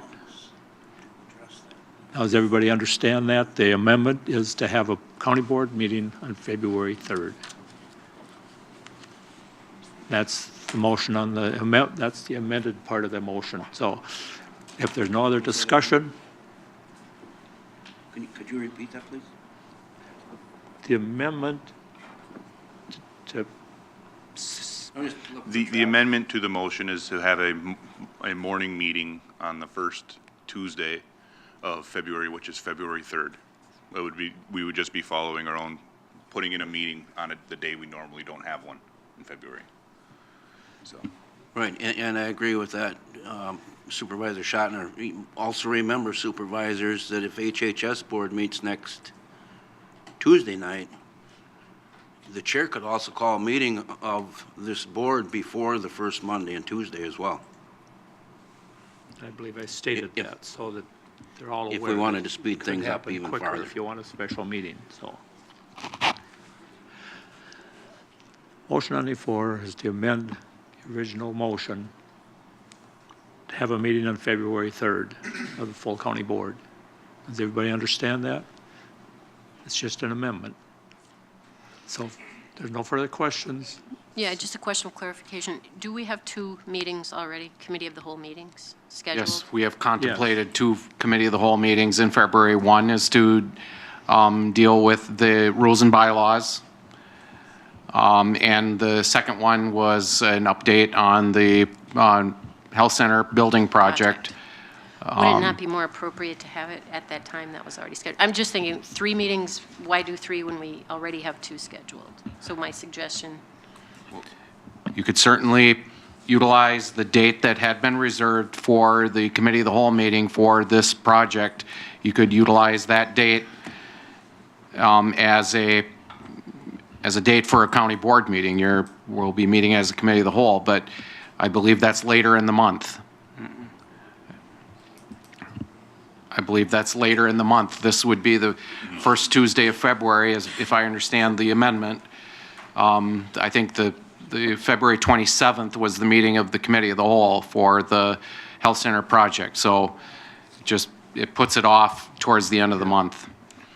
From my understanding, you wouldn't, the question on, you could have a meeting after the committee of the whole, but we can't, the decision wouldn't be able to be done at that time. So I was looking at just maintain a regular schedule instead of, and because the committee of the wholes are specific for specific reasons, and this was something that we want to act on as soon as we can.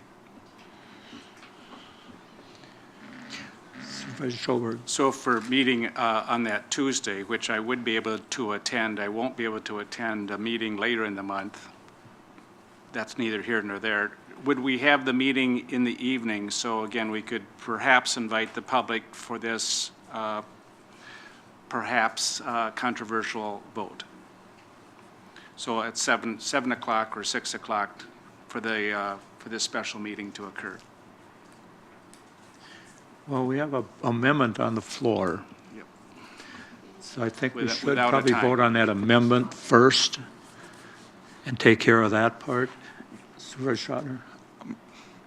Is it something to do with the amendment?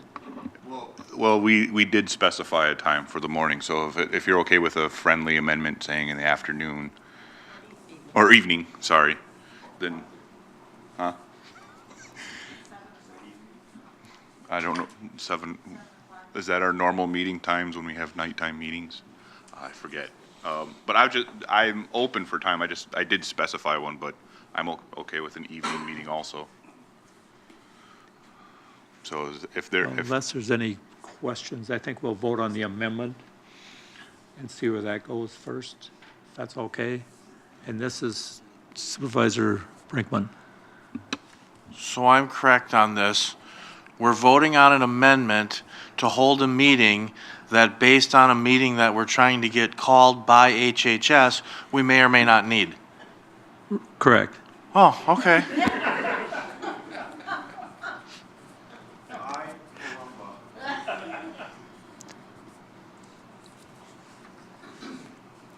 Okay.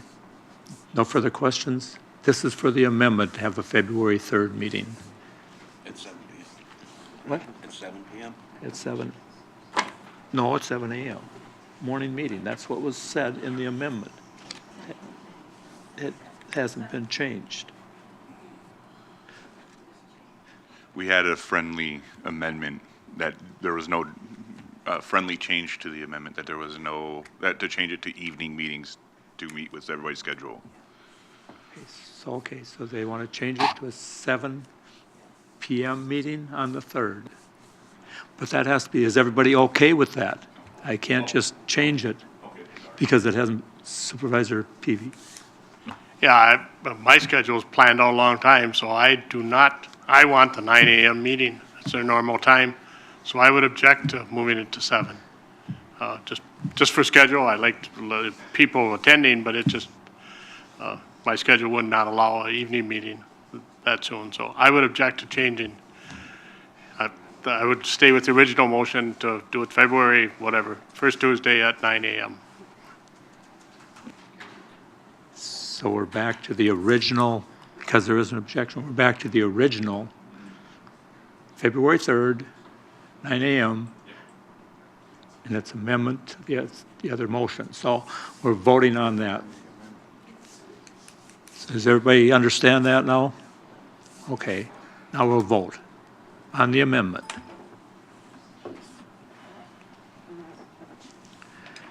I don't care.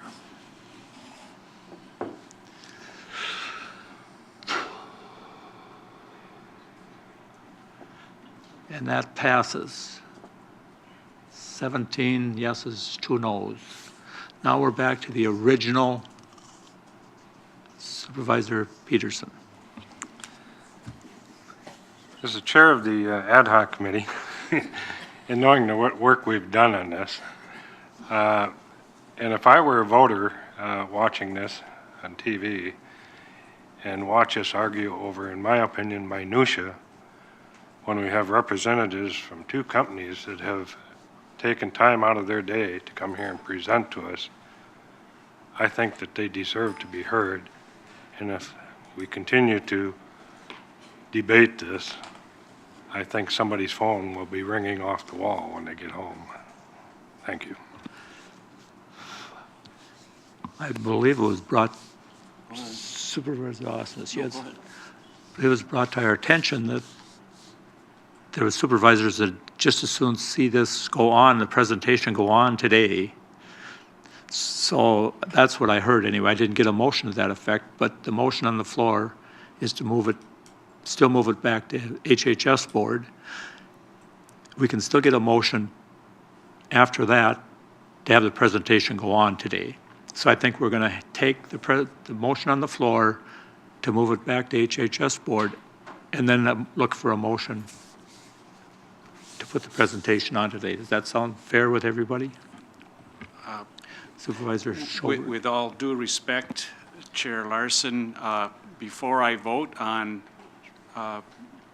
Supervisor Babbitt's motion, I wanted to hear the presentation. So I wanted to be educated and then vote, not vote and then be educated.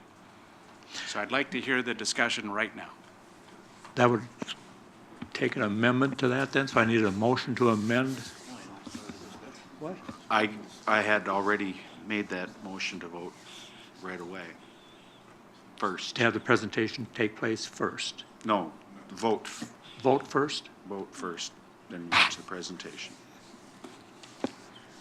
I called the question. In all due respect, with concern for consistency and following up on Supervisor Peterson's comments, I think it's only appropriate that since we've acted on the amendment, now we need to have the chair call the question.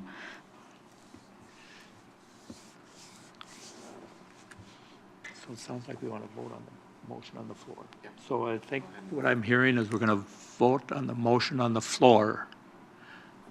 So unless there's any further discussion, Don't give me that look, Mr. Chair. We've got a motion and a second on the floor. We're in a discussion period. My understanding is that these gentlemen that are here are part of that discussion. Why are we not having the discussion first and then vote, as we do in any other amendment or any other motion that we have? I'm going to ask Court Counsel. Well, if you've got a motion to refer, the discussion should be limited to the merits of the reason to refer it. I suppose it could be argued that one of the reasons that this discussion could be considered germane is the information may allude to a fact why a vote is needed sooner rather than later.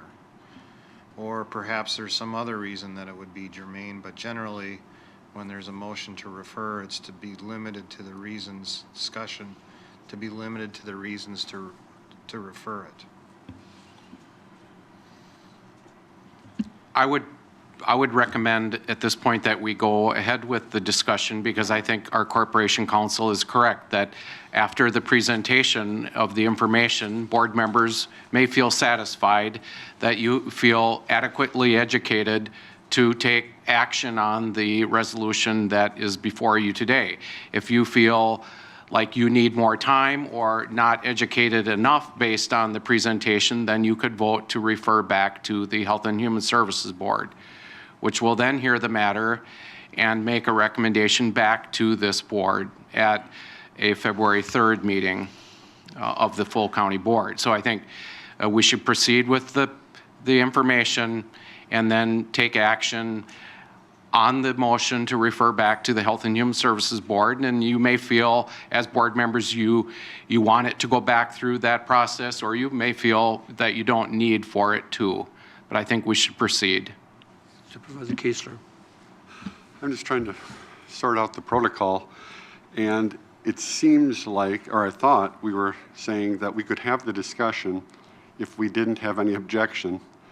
I'm hearing an objection through Supervisor Kilber saying, let's call the question. So if that's the case, then how can we go, while I want to hear the presentation, trust me, and would like to get to that sooner than later, in terms of process, if the original question was without objection, I'm hearing an objection. You can speak for yourself, but that's what I'm hearing. So that means we can't go ahead with the discussion until we voted on it and then have a second motion if someone wants to hear the discussion. Okay. Supervisor Hanson. I agree. Once Supervisor Kilber called the question, if we can't do that informally, the process is we would vote on ending discussion and then moving forward to the vote, and that's the rules of order. That's correct. Yep. There wasn't a second, though. No. I second Supervisor Kilber's call for the motion.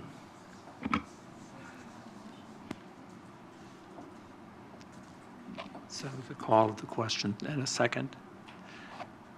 So we have to vote on that first. Vote on that. Yep. We're voting on.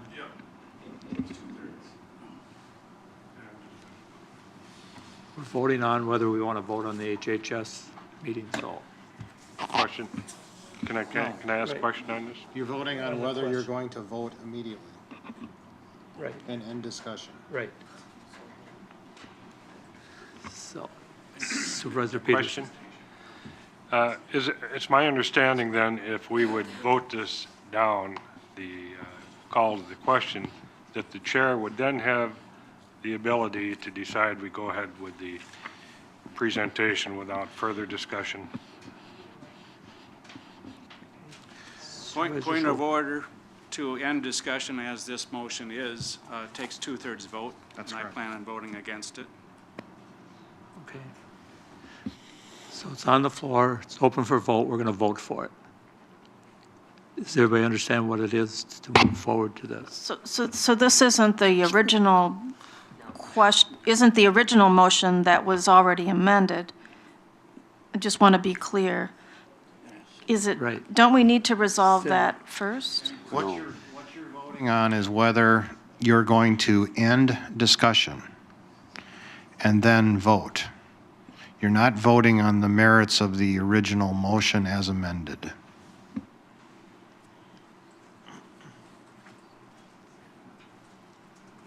That you have, Cindy? Okay. So does everybody understand what they're voting on? Totally? Okay. We're going to vote.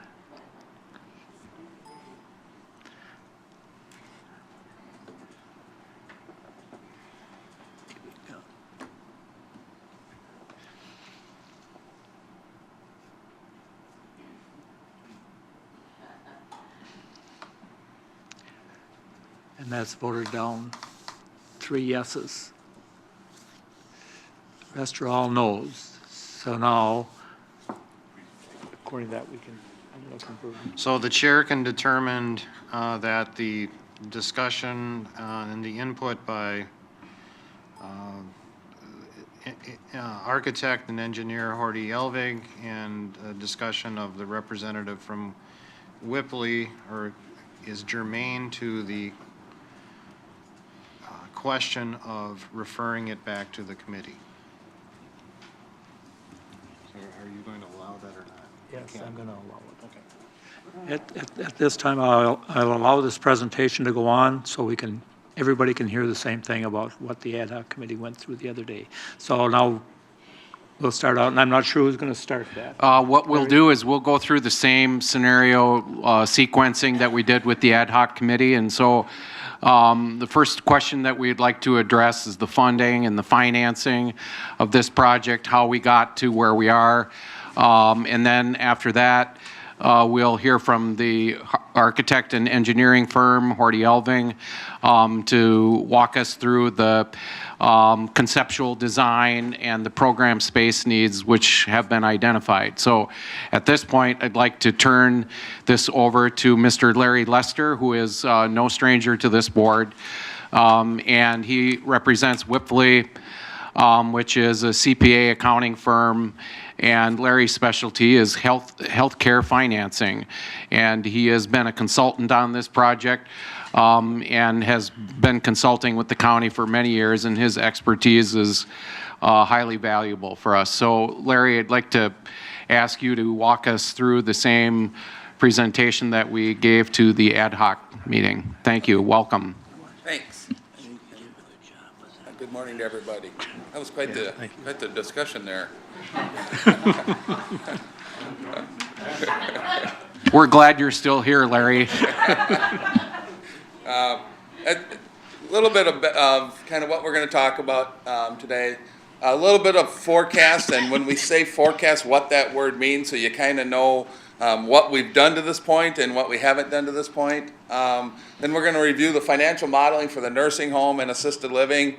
In your world, that we use the term CBRF, I think is actually in what's in the motion.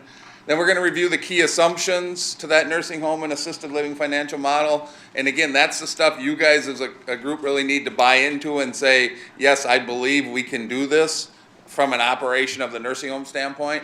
Then we're going to talk a little bit about the actual Wisconsin dementia care system redesign. So what is the state looking at when we talk about dementia care?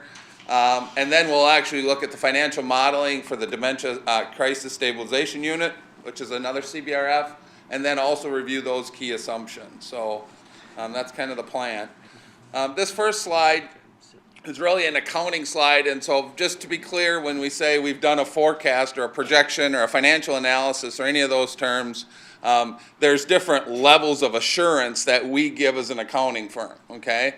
And typically where we start out is what's called this white paper. You see this white paper level here.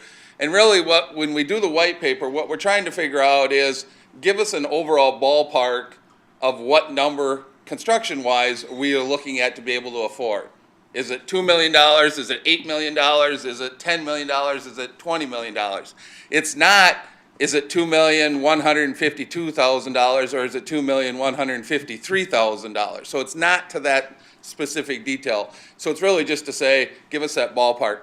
And that's the level we're at right now with you guys, and that's the assumptions we're going to go over. Once we decide that, yep, this is a project we want to go forward with, typically under the financing world, your lender will require to say, well, we'll accept a compilation or we'll require an exam and forecast, okay?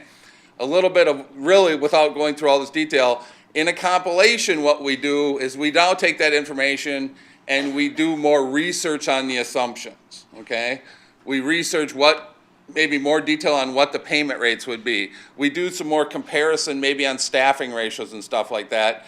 But at the end of the day with the compilation, the report still says, this is your assumptions as an organization, okay? When we move to the examination level, the report says, this is your assumptions, and as an accounting firm, we say these assumptions are reasonable. Okay, so everybody understands the difference of kind of levels there. For you guys, as a county, the lender is not going to borrow you the money based on the strength of the healthcare center forecast. They're going to borrow you the money based on the strength of the county, okay?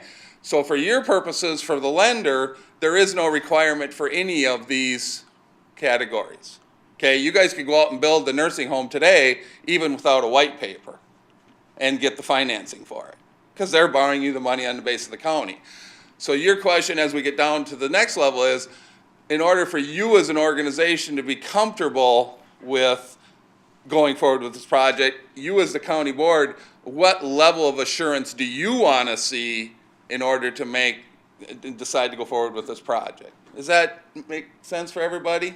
A little bit different because you're a county versus being a not-for-profit or a for-profit.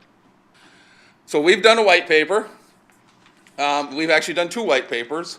The first white paper is for a 50-bed replacement nursing home, which would replace the current 50-bed nursing home, and then actually converting the current 50-bed nursing home into a 40-unit assisted living facility licensed as a CBRF, okay? The second white paper is a 10-unit dementia crisis stabilization unit licensed also as a CBRF, okay? And in Wisconsin, there's 2 types of license for assisted living, a CBRF, community-based residential facility, or an RCAC, residential care apartment complex. The main difference is an RCAC, think of it as an apartment. CBRF, think of it as a one-room place to live. The second term down here, as we've already defined CBRF, is this DSCR you're going to see, and it's a financing term, stands for debt service coverage ratio, okay? And again, typically, if you were an organization looking to borrow money, you want to know how much money am I going to have available to pay that debt back, okay? And obviously, from the lender's perspective, the minimum they want you to see is what? They want you to have $1 of money for every dollar that you have to pay, right? That would be the minimum. Typically, when we do a forecast, we forecast a debt service coverage ratio of either 1.3 or 1.4. Remember, our goal of this forecast is to figure out how much you can borrow, okay? So a debt service coverage ratio of 1.3 means that for every dollar you're going to have to pay in principal and interest, you're going to have $1.30 to pay that back. In essence, that's your cushion. So if the forecast doesn't work out exactly as we planned, because again, we're trying to forecast the future, you know you have that cushion in there that says, well, for every dollar I have to pay in principal and interest, I know that we're planning to have $1.30. It may end up being $1.40, it may end up being $1.10, but there's some cushion in our assumptions to help us know that this forecast is feasible. Again, that debt service coverage ratio in the forecast on what is usually required is usually driven by your lender, okay? In your case, the lender won't care because they're borrowing it to you as a county, so you have to decide as a county board how much comfort do we want in those type of numbers. So, in the financial model, and we forecast out 5 years, and in this case, we actually had done this initially at the beginning of 2014, and so we have 14, 15, 16, 17, and 18 that we forecasted out, and really 2016, just for forecasting purposes, becomes the key because that's when we're forecasting the new facility to be opened, okay? So and that's not saying it has to be, but you have to pick a point in time. So in 2016, we've said this is what the forecast would look like, 2017, 2018, and there's a whole spreadsheet that makes up what the total revenue and total expenses are. Anyway, at the end of the day, income from loss from operations, okay, of $148,000, $146,000. We add in other income, and really what this other income is your supplemental payments to the nursing home. IGT is a term you guys have probably heard. That's what that is. And the reason this goes down, and I wanted to point this out, is because what the state pays you is based on historical census, and so as your payer mix changes, this number is going to change. The bottom line is again, when we talk about how many dollars am I going to have to pay for a project, and we always pick the lowest of the 3 years projected, okay? So we would go over here to 2018 and we'd say we have $496,400 to pay for the project. In essence, that's what we would have in amount of cash to make our principal and interest payments based on the nursing home forecast. I'll stop there. Any questions on that? Okay, so again, because I was at the other meeting when you said that 350,000 is the last drop for the next 15 to 20. I just want to make sure all the other board members realize. We would expect this 350 to flatten out after 2018. So this would stay 350, 400 in 19, 20, and so on. Larry, is that assuming that we've got the same mix ongoing, that it won't fluctuate that much? The same mix after you get into the new building, yes. Yep. And we'll go over all those assumptions and when we go through the key assumptions. So now, and this is a little bit confusing because we're going to give you two different numbers. So if I have questions, so again, using normal financing terms, so you were going to go to a lender, we would assume that that lender wants to see a debt service coverage ratio of 1.3. Because you're doing, at least this time, the plan was to do debt through the county, you're limited to go out 20 years. That's as far as you can go out on county debt, on general obligation debt. And we estimate that that interest rate on that debt would be about 3%. Now again, when we move to the next level of forecasting, if we do, we would solidify, especially that interest rate. We'd actually say, well, what is the current interest rate if you were going to go to borrow? But it's probably not going to exceed 3%, so to be conservative, we just use 3%. So if you take and say, okay, I'm going to make an annual debt payment of $496,400, but I want to reserve, I'm going to divide this $496,400 by 1.3 because I want to reserve it. I want to get it down to that cushion. You can borrow $5,680,900 with these terms. Okay? Now, hold that thought. Let's go to the next slide. Just so everybody is on the same page, because obviously when you model financing, the assumptions you put in are very key to get the same answer. So here's the assumptions again. We have 3% interest compounded annually. Our loan term is 20 years. Our loan date is 1/1/2016, and our first payment is 1/1/2017. The reason this is important is what we're saying is that year of interest during the construction period, we're financing it. We're not going to pay it off. So that obviously pushes down what you can ultimately borrow because you're financing the interest during the construction period. And whether you do that or not, that's up to you, but just so everybody knows what's in here. Now remember, on my previous slide, we had a debt service coverage ratio of 1.3 saying if you were doing it through traditional financing, if you were a not-for-profit organization. Because you're a county and you really don't have a debt service coverage ratio, you take that same $496,400 using these terms, and you can borrow $7.385 million.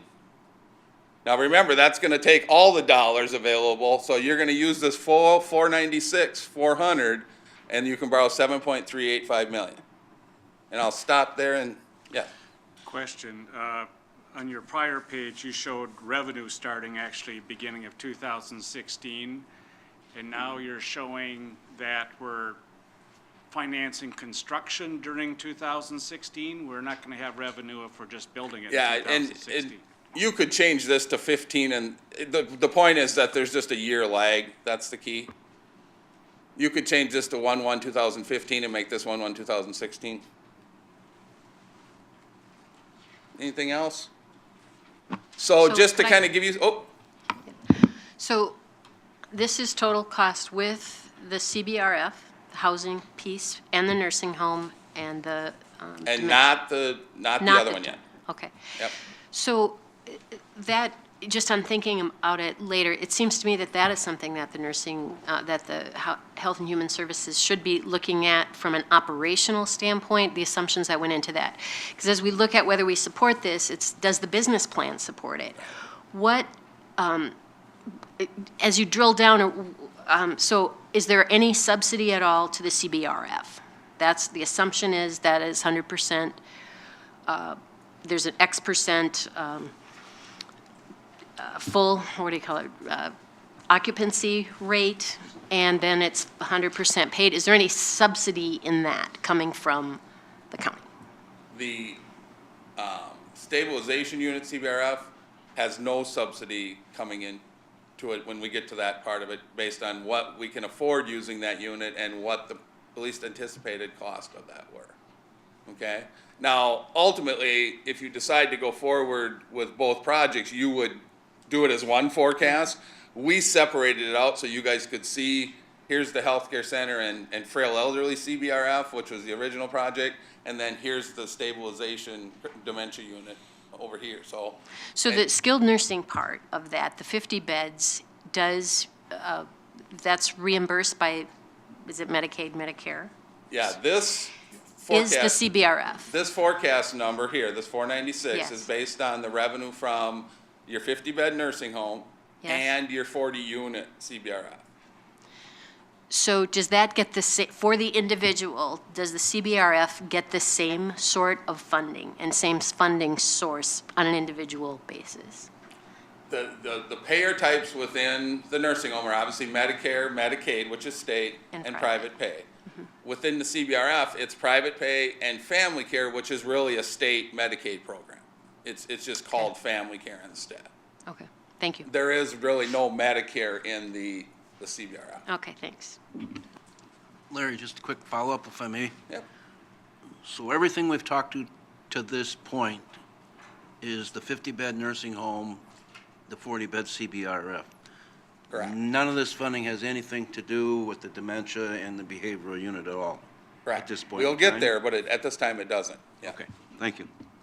And then just to give you some benchmarks, because everybody always wants to know what if, for every additional 100,000 of debt you borrow, based on, again, these terms, your annual payment's gonna go up $6,720, which doesn't sound like much. So then I moved to the next level and said, for every $1 million you borrow, your annual debt payment's gonna go up $67,200. So you can use that incrementally and say, well, if it's a 10 million, it's gonna be, again, now if it's 7.385, it's gonna be this number. Okay? If it's 8.385, it's gonna be this number plus 67,000 more. Okay? If it's 9.385, it's gonna be this plus this twice. Everybody see how that works? So you can kind of do it in your head as it incrementally changes. And then I just gave you some thresholds here, just some big numbers if you want to say. 10 million, 15 million, and 20 million. So at 10 million, you're going to have a debt service payment of $672,200. If we take this minus this is what the county would have to put in each year, $175,800. Everybody follow? Same thing, 15 million. This is our debt service payment. This is what the healthcare center is generating. This is what the county would put in, $511,800. At 20 million, $1,344,300. This is the healthcare piece, so it's $847,900. Yes. If we look at that 20 million, Larry, and maybe you're going to get to this later, I can't remember because I was at the admin committee meeting also. Would it be to a county's advantage rather than working with that 20 million in one shot to break that in half and do a 10 million at this point in time and then a 10 million down the road at this point in time? From a standpoint of, I don't know if you can get the building construction within 10 million. Now, you could say, we're gonna build the new nursing home first, and whatever that costs, that's what we're gonna finance.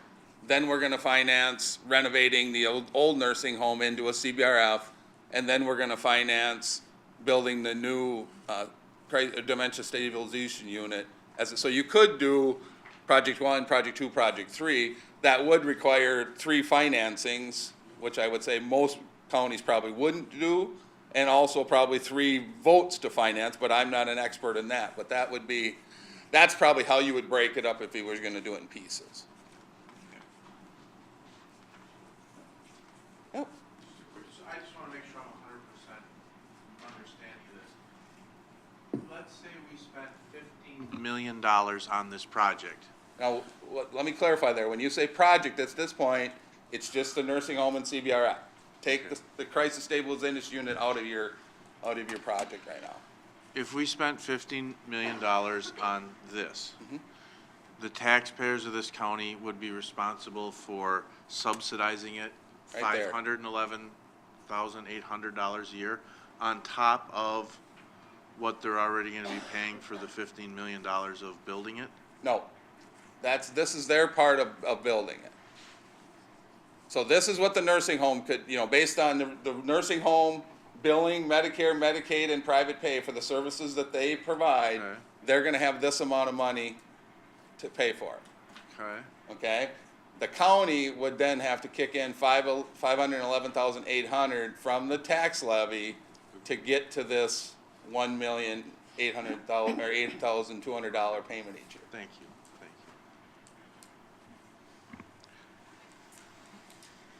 you. After 20 years, the county will have completely purchased the real estate and all of that, and so now it would be fully paid for. So with the extra cost of $511,000, that's buying something, not a mere expense. So we're acquiring an asset. At the end of the 20 years, is it that it would be, and if everything stays equal, would there be then $496,000 of net operating profit, if you will? Right. That could be used to fund other county services. Would that be a fair statement? Yes, I would guess somewhere down there you would need to do some renovations to the building, but yeah, taking that out of the piece, that would be the bottom line of the nursing home the cash bottom line of the nursing home once you paid off the debt. So I'm going back a long way. When the first was contemplated, and maybe one of the first presentations you made was about a market study. And I recall that the market study was more about the nursing home.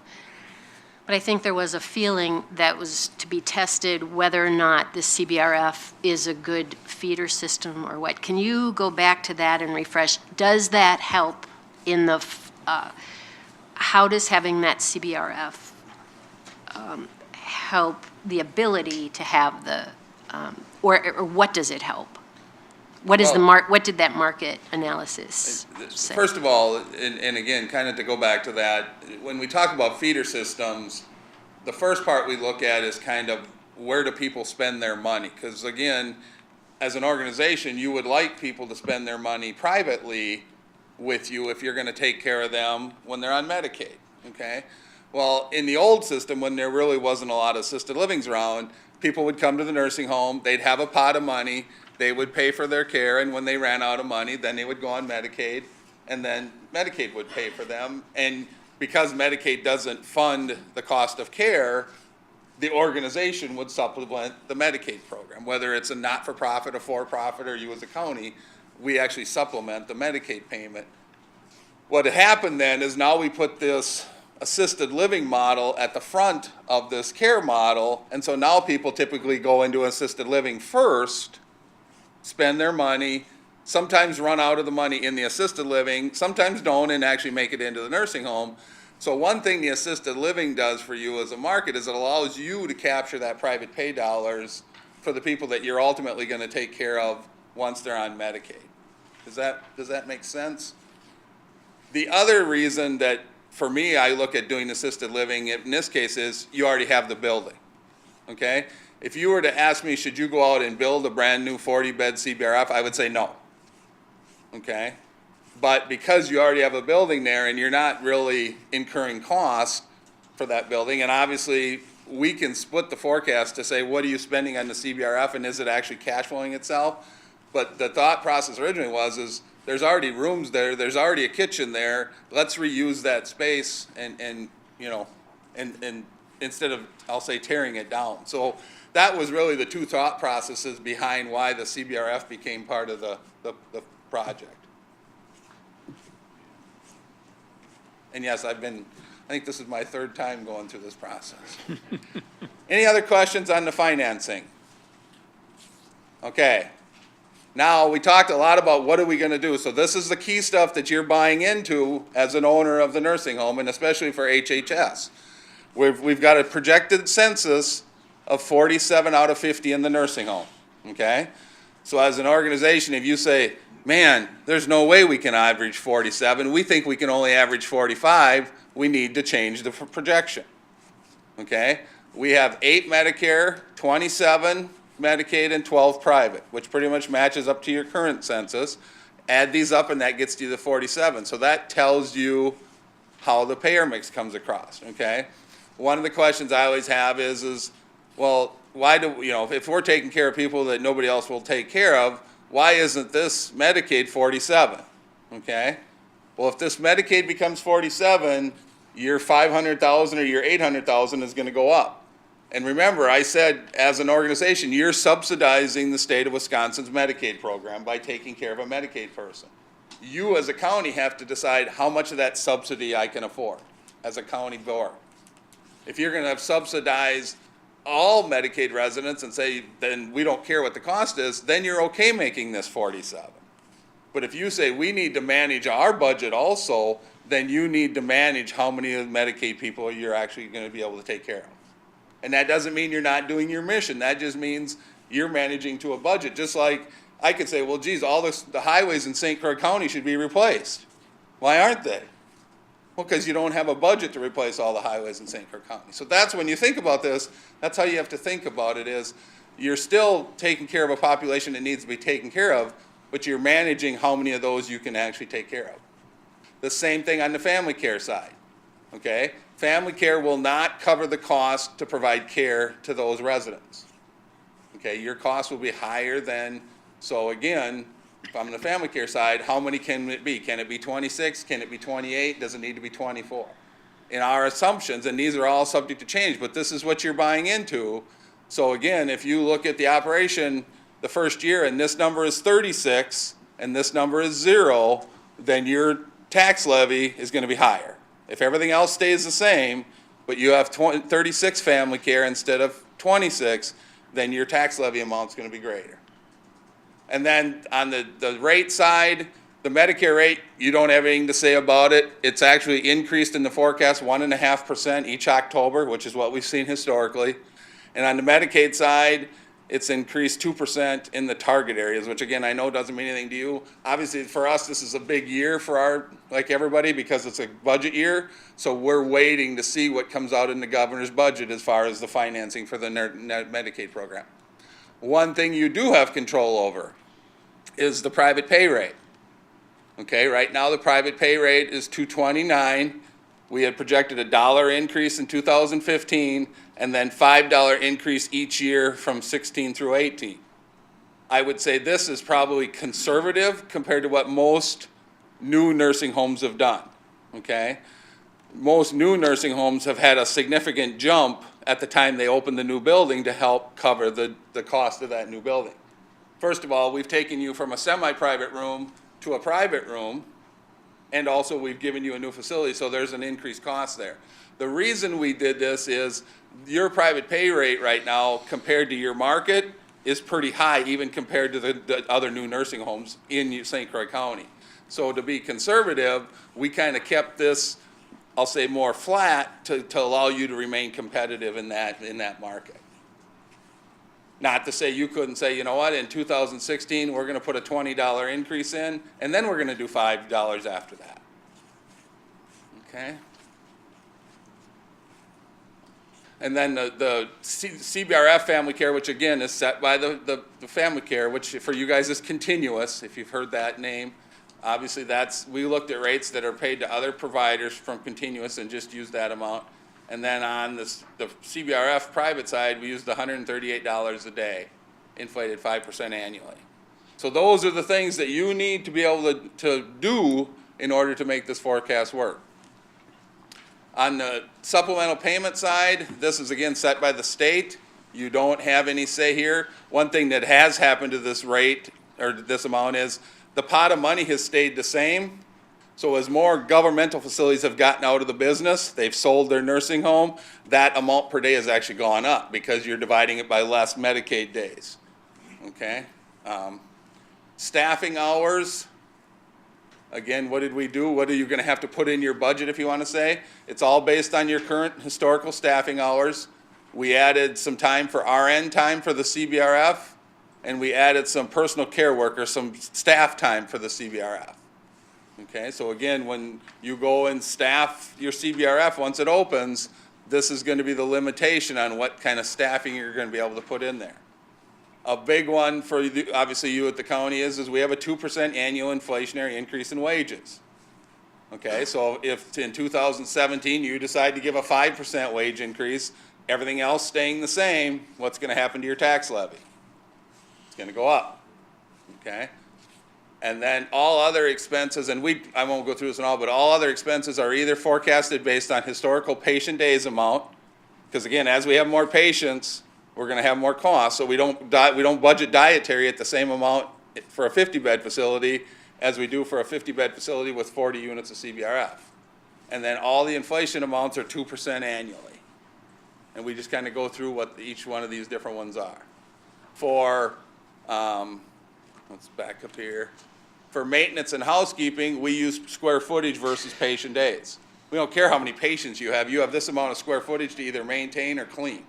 So that's why we use that basis there. Any questions on those? And then benefits. FICA, unemployment, workers' comp, retirement, disability insurance, life insurance are all forecasted based on a percentage salaries, okay? As your salaries go up, your FICA is gonna go up, right? Because it's a percent of your salaries. As your salaries go up, your retirement's gonna go up because it's a percent of your salaries. For health insurance and your HRA, we actually do base it on the number of full-time equivalents you have. So not based on the salary going up, but based on the number of people going up, because now you have more people you're gonna provide health insurance to. Okay, and then the bed assessment was forecasted at the $170 per bed, which it is where it is now. So I'll stop. Any questions on those assumptions? In essence, that becomes your budget once you are in the new facility. Larry, so those assumptions that you've now been dealing with, it hasn't been from an absence of information from HHS. You've been working with Sandy, who's been in charge of our own nursing home, so this is our data coming in there. Mm-hmm. So the prospect of referring this to HHS for further development, at least in my view, has some limited utility because we already have much of that information into this already. Correct. So, we've used your historical data, and then for stuff that you don't have historical data on, we've used industry data. Okay? So we've said, typically for a CBRF, this is how it's staffed, and then we went to Sandy and said, do you agree with this staffing for the CBRF? I have a comment and it's a follow-up. That alone, I mean, the ad hoc committee is all about construction. That was the goal of this. I just don't know. It seems like we're talking about basically doubling the enterprise of the Health and Human Services world. I mean, so that is where it seems to me, has that been adopted? I mean, that's reason enough. Are you on board from a staff level? Yes, it's great. You now have the information. Has that board strategically decided we are going to have a CBRF, we are going to have a dementia unit? And I believe the entire county board has adopted that concept. So yes, to answer your question, I believe the Health and Human Services Board and the full county board, by action taken to get where we are today.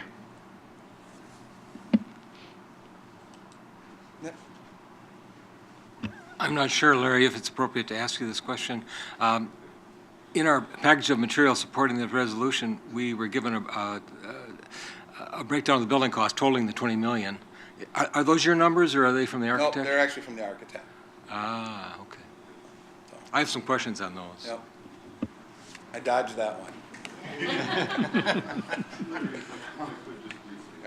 One of the issues that I think would potentially be important for HHS board to look at, and this is really not a question for you, but more a point for my colleagues, has to do with those areas in which the board does have control over things like rates, for example, which to my knowledge has not yet really been discussed. Now, I could be wrong about that. Maybe the ad hoc committee has done some of that work. But it seems to me that that might be one area in which HHS could have some input in terms of where we want to set rates, how we want payer mix to look and things like that, just to make a point. And I would also say wage increases. I don't know whose jurisdiction that is, and the health insurance piece. I would say those are the key components, because again, if you say there's no way we can keep wage increases to 2% annually, then we have to change the assumption. So that's why we kind of put those up there, because that as an organization is what you're buying into, that the parameters you're gonna live within. Are we ready to move? Oh,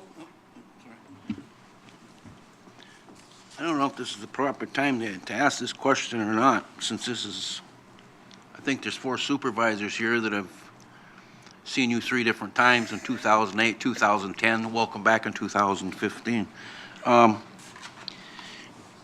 If I remember correctly, the previous 2 times, you were giving out a certain number, and I can't remember if it was, I think it was by square foot. And at that time, were we including construction costs besides equipment in that? Or is that going to be something different than the construction costs we're going to see in a square foot? So if we're looking at beds or anything else that we're going to be putting in there, where will we find that added in so we know a total cost per square foot on the new buildings? that, not to speak for the architects, but that is in their number. I think the only thing that wasn't in your number, guys, was some of the soft cost, I think, that we can talk about.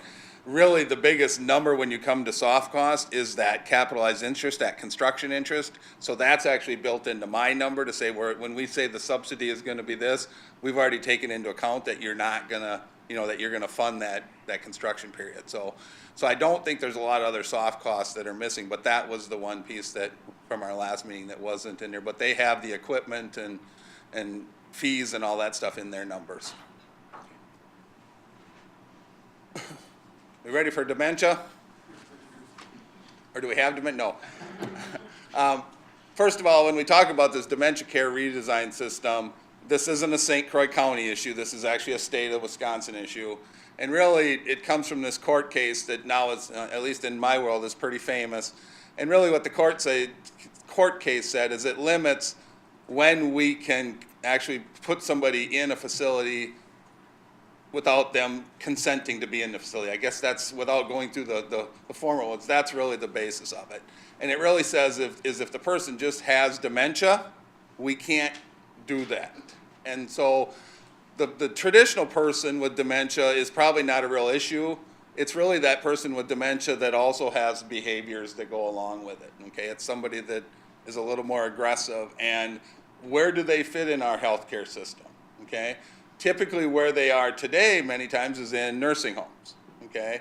And they're typically spread out within many nursing homes because many nursing homes don't want to care or don't want to take the risk of caring for that person. Some of them are in the hospital, some of them are at home being cared by family members.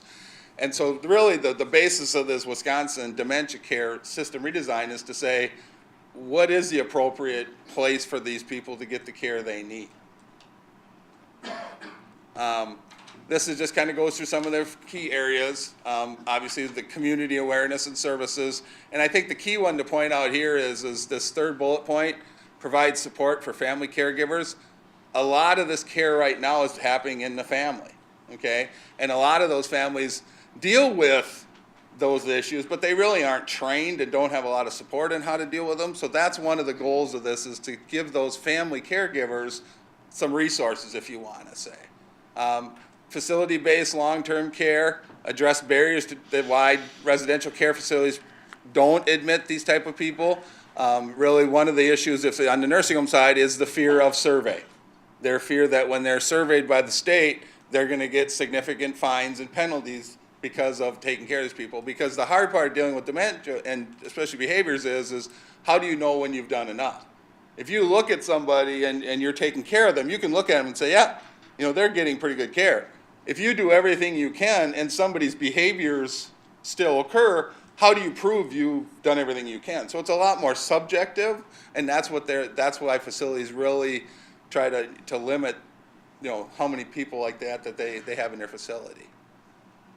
And then it says care for people with significant challenge behaviors, expand capacity, and really this crisis response stabilization, which is what we're talking about in your CBRF.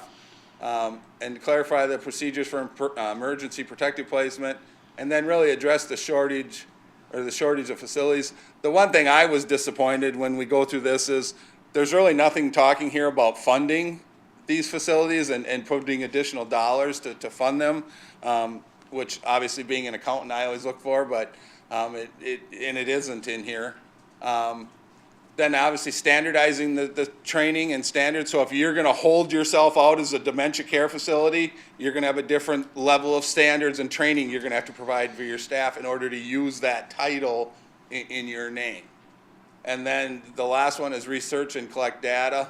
And again, they're looking at really this quality measurement, which quality measurements is not unique to this. You know, we hear a lot about we want to pay for quality health care and that. The hard part about this quality measurements always is, well, tell me what quality is, okay? And when you'd ask everybody in this room to define quality, I'd get a different answer from all of you. So it's easy to put on a piece of paper to say we want quality measurements. It's a lot more difficult to come up with them. But that's really the overview of what Wisconsin is trying to do. And then just to point out, they're really in the beginning stages of that part. So here's the financial modeling for the Dementia Crisis Stabilization Unit. Same concept. Here's our revenue, here's our expenses. So at the end of the, again, we take the lowest of these three numbers, and so we have $145,700 to pay our debt. So we would add this to the 496 if we were going to do this as one big project. In the construction numbers, their forecast for this unit specifically is about $1.3 million. Okay, so we're actually making up some room in our debt because we could actually support $1,667,000. Okay, so when we add the two together. Now remember, if you built this unit by itself, it wouldn't work the same way because we're not building a kitchen in this unit. We're having meals brought over from the other kitchen. Okay, so you can't separate this and say, man, let's just do this and forget about the rest, because then this would look differently. But when it's combined, this is the breakout for just that unit. Okay?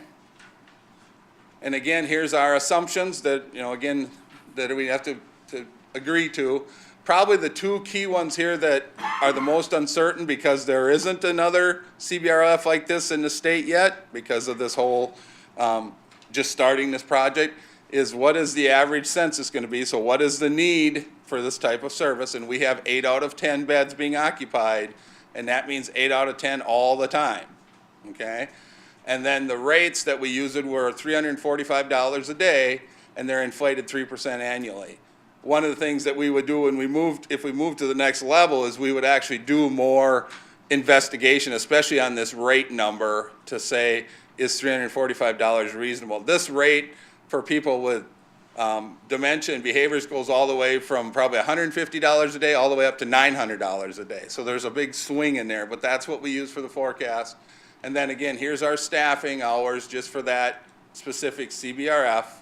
And then all the other expenses are forecasted based on the nursing home level, but based on CBRF information. So benefits are calculated the same way as the benefits were for the nursing home. Utilities are calculated the same way as utilities were for the nursing home. So that's the presentation. Larry, before you go off the dementia part of your presentation, speak to the need for the 10-bed dementia crisis unit in the region, because one of the original goals of this project was to make sure that we are defining a niche, or that there's something about our project that stands out, and speak to the need for the 10-bed dementia crisis unit in this region. Yeah, I mean, again, if we go back to even the state's amount here, if we look at their goals, we see right here as one of their goals, expand capacity for crisis response and stabilization. I think what ultimately will be the question for this facility is, what is it, who does it ultimately take care of? When we say dementia and stabilization, you know, is it the person that just is in a crisis and needs, you know, 2 or 3 days of stabilization, or is it somebody that's going to be there for 30 days? I think that's still to be determined, but there's definitely a need, even for the longer term care for people with behaviors, because again, that's a population that traditionally has been in the nursing home, sometimes is in the hospital, really doesn't probably belong in either one of those settings. And so the question is this the setting to help take care of that population also? And then secondly, and then I'll be quiet, speak to the licensure of the CBRF and how that licensure slides over into the 10-bed dementia crisis unit. Speak to the differences and the uniqueness. Well, remember, in both our 40 unit and our 10 unit, they're both licensed as a CBRF. Within CBRF, there are different licensures.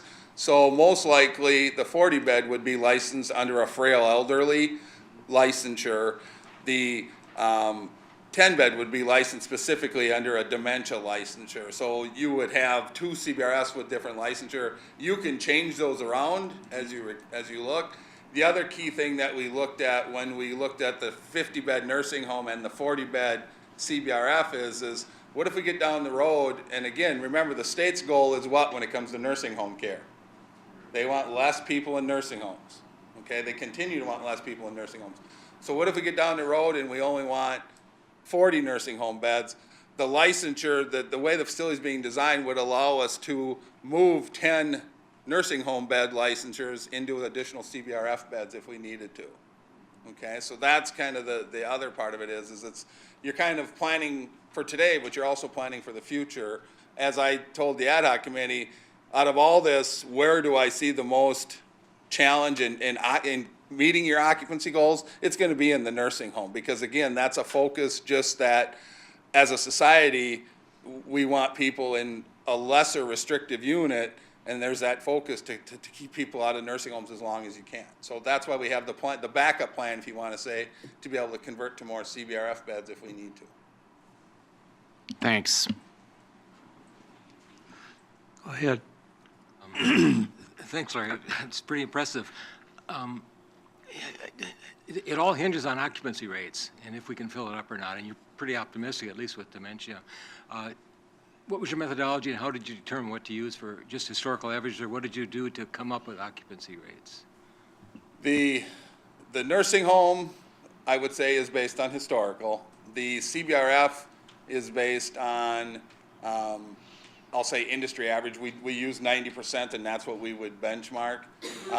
The behavioral CBRF, there's a much less census. It's probably just a discussion between Fred and Sandy, Fred at HSS and Sandy on what do we think the census can be there. And like I said, that's probably the most one that we need the most work going back into it. The other thing to remember on the dementia CBRF is this isn't just a St. Croix County thing. So if you got to the point where you had occupancy issues, my first response would be, does Pierce County, does Polk County, does Barron County have the same issue, and can they use those services? So, and you can contract specifically with that county for those services. So you could go to Barron County and say, we want $345 a day to take care of the residents you need us to take care of. If there were any new beds being planned in the county in any of those three categories, you would not be aware of that? You didn't attempt to identify those? Not at this point. I can't remember when the last market study was done. A market study would look at that, but. Supervisor Ring? At the construction ad hoc committee meeting, we had talked about maybe jumping ahead to kind of sources of funding. I appreciate what you're doing. It seems like your white paper analysis, that's the stage we're at, correct? And forecasting is at, it's conservative, so that's good. But I think if we want to begin with the end in mind, what are we going to end up paying? What will the impact on the levy be in light of everything else that this board has to do? We just want to make sure that the decisions we make now, we have to anticipate what those impacts are. As I understood it, you were going to try to call someone, we identified other potential sources, because right now it's funded at 20 years, your assumptions are. And rather than get into all that detail, what I want to make sure that we do somewhere in this process is look at alternative sources of funding, whether it be CDBG money or trust fund loans or rural development USDA money. Any indicator, because that might reduce the cost and just make it more affordable. So any comment on that? And I don't mean to get into detail, but that will be important. Right. The one I dealt most with on, and again, a lot of your local facilities around here have been funded through the rural development, the USDA. They're at 4% right now. and you can go up to 40 years in that loan. So now there's also an eligibility requirement, and the project has to be deemed eligible. So you'd still have to go through an eligibility process, but that's what your financing terms could be if you did rural development. So instead of 3% for 20 years, potentially you would have the option to go to 4% for 40 years, assuming USDA would finance your project. Do you have any experience with small city community development, block grant funding? No. Supervisor Schoberg? Since you're in the forecasting business, what would you project to be the useful life of the facility once constructed? And if it's 40 to 50 years, I did some simple math, and I figured that we'd be, if we do 20 million, and we would be needing to finance and pay $850,000 per year. Times 20 years, that's 17 million that we pay to buy the facility. At the end of 20 years, because it has a more useful life than that, then we don't have to pay anything beyond that, except for, remodeling and that. But if it's a 50-year useful life, and if that $500,000 stream continues for 50 years, that's a total of 25 million coming back to the county when we're paying out 17 million. If the useful life is just 40 years, then we have 20 million coming back to the county, even though the county's paid 17 million net. Can you comment on a forecast using useful life of the facility and getting your money back? Because buying it over 20 years, over 40 years, yes, that's a compression of how fast we pay for it, but still the total stream of revenue coming back, right now your forecast doesn't even address that the 500,000 would continue. And I think that's not the full picture, because we've bought the facility and now it's going to give us a return for a longer period of time than just the 20 years. I will let Horty and Market and Johnson answer the question regarding the useful life. From an accounting standpoint, it would probably be depreciated over 30 years. That would be from an accounting standpoint. So that's the world I live in. So I would say you're going to probably put it on your books for 30 years and depreciate it over. I don't know if guys, if you want to, okay. They can comment on that when you want to do it now, or?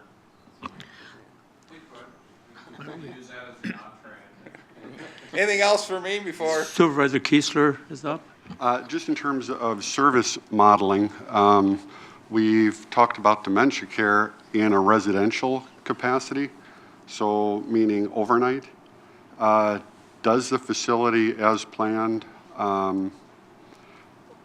accommodate, or would it be possible to also do daycare for individuals who may have elderly parents living with them, needing to do some Christmas shopping to drop off their elderly parents, whether they're dementia related or just infirmity of aging, so that they knew that they could do their other daily activities and then pick them up.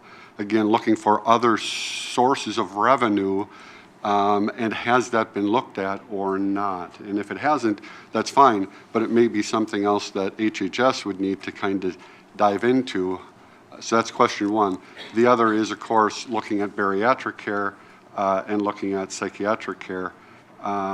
Those are other models that may have other revenue projections than dementia care, and I don't need you to go into those others, because I think that's discussions that need to take place at other levels. But specifically the daycare, has that been looked at or modeled at all in any of these projections? It hasn't been modeled. It's been talked about, especially on the crisis unit, to help, again, if a lot of those families are taking care of people at home, would it be doable to do some type of drop-in daycare?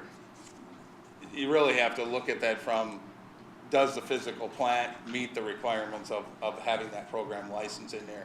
On the adult daycare side, I will say the frail elderly, what we've typically found is people don't want to pay for it. It's hard to find a payer source. Privately was typically what that would be, and many daycares have struggled, adult daycares have struggled just because, yeah, it's a need out there, but they don't want to pay what it costs to be able to staff and think about child daycare and really saying it would be equitable, would people pay for that? There are ones that are out there, and some of them are very successful, but that would be you'd almost have to do some type of market study or demand analysis to see what the need, also the need and the income levels of the people that would be willing to pay for it. But we typically see that in a facility that has extra space, and they say, what can we do with this space? Oh, we can convert it into an adult daycare and do it that way, so. Supervisor Babbitt, did you have something? I was just going to add that I realize funding sources is a critical piece of this and looking at potential options.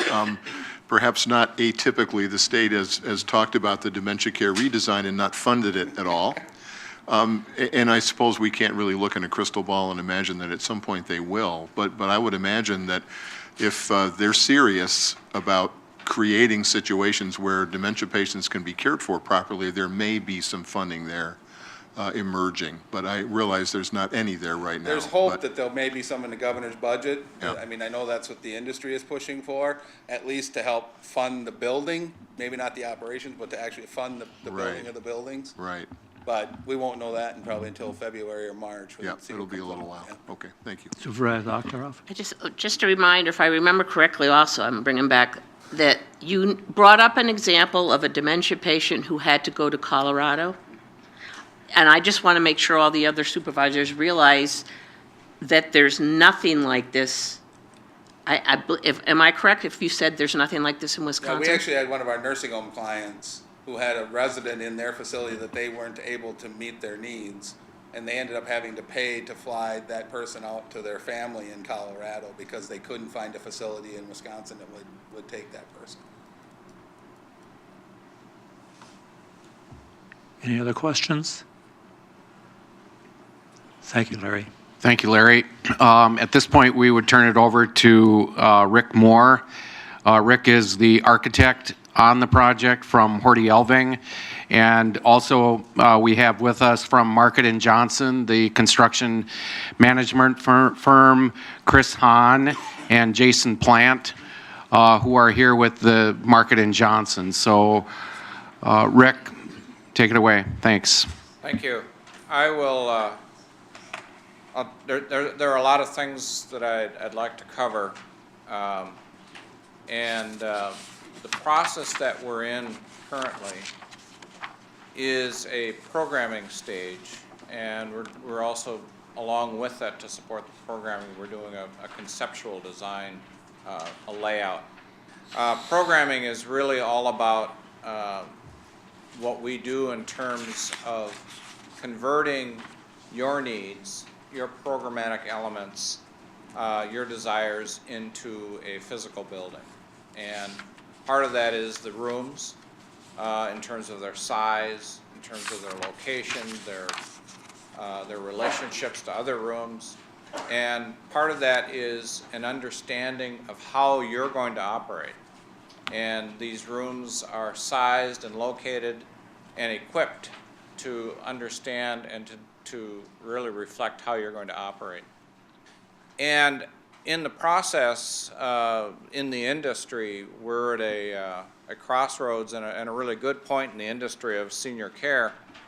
And that is, it's the culture change movement, which is really geared towards resident-centered care. And along with that comes several changes in the way nursing homes and senior housing and assisted living are designed. And so along with, just responding to your programmatic elements and needs, we're also exploring what resident-centered care means to this campus, and how do you define it, and how are you going to use it, and what does that mean to your building. So we're exploring that. So the programming and the discussions we have are discussions about how you're going to operate, how the building is going to respond to that, or how does the building force you to operate, because there's a little give and take in that entire process. And so that's the process that we've been through, and it's based on both your needs and our experiences kind of coming together to say, this this works, and then we also bring to the table what we've seen in the past that's worked or not worked, and how it works, and what that really means. So it's really an understanding. So in terms of this culture change and this resident-centered care, one of the hallmarks of that movement is really a shift towards a less institutional building, a more home-like environment, a smaller household.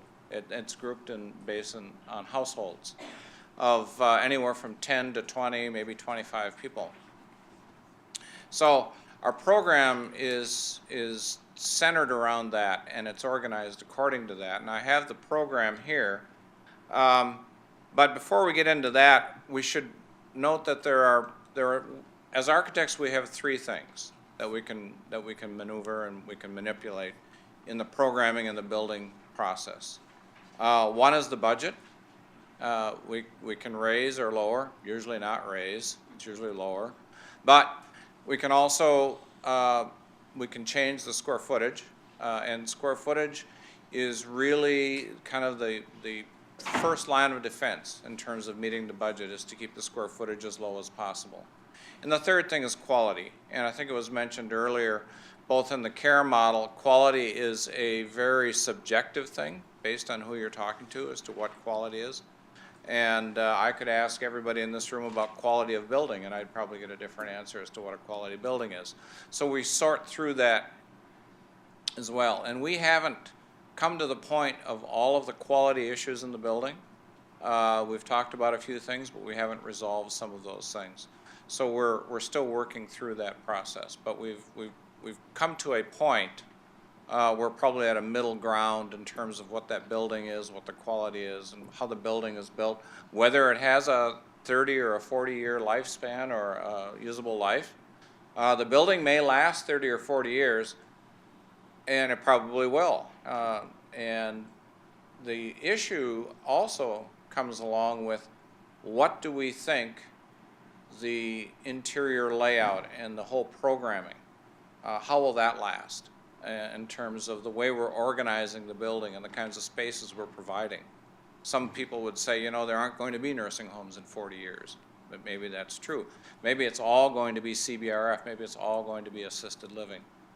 We can't predict all of those things, but we do know that the movement that we're in now and the mode that we're designing under, which is this household model for culture change or resident-centered care, there are several things that people call it, are providing some of the basic values to people that they need to live comfortably. And one of those is privacy. We have all private rooms. We have rooms with showers and baths within those rooms, so that people can feel that that is their home, and they don't have to leave and go down the hall to take a shower or to get a bath. So that privacy leads into the next real big value, and that's choice. You can be in that room or you can be out with other people. And choice really is a huge part in terms of how people want to live. And then the small household unit. So those three things really do play a lot, and we think they'll last a long time. So when we're talking about designing this as skilled care, often when people come into one of these, they ask, is this skilled or is this assisted living? Well, that's the kind of environment we really want, is something that you wouldn't just identify, well, that's skilled care. And so this could convert over to assisted living in the future, because some of the same virtues and the values that are in this also partake into the CBRF. So there's some flexibility there. And so there are, so we don't know what the useful life is, but we think it's a long way out, because we're really picking up on a lot of major values. We haven't seen, I mean, the resident rooms have gotten bigger over the years. They've leveled off a little bit, just based on budget. And I should say that relative to the budget, I joke with clients, I say, you know, somewhere along the line, we're going to learn the budget. And that's kind of what we're doing, is we can start with the budget, and then we can work towards that and figure out if that works or not, or we can design the building and then say, well, here's what it's going to cost. And what we've done is we have a budget, and we've worked towards that. We're seeing that maybe there's a need for additional money to make that building work based on what's appropriate for this particular client in this particular building.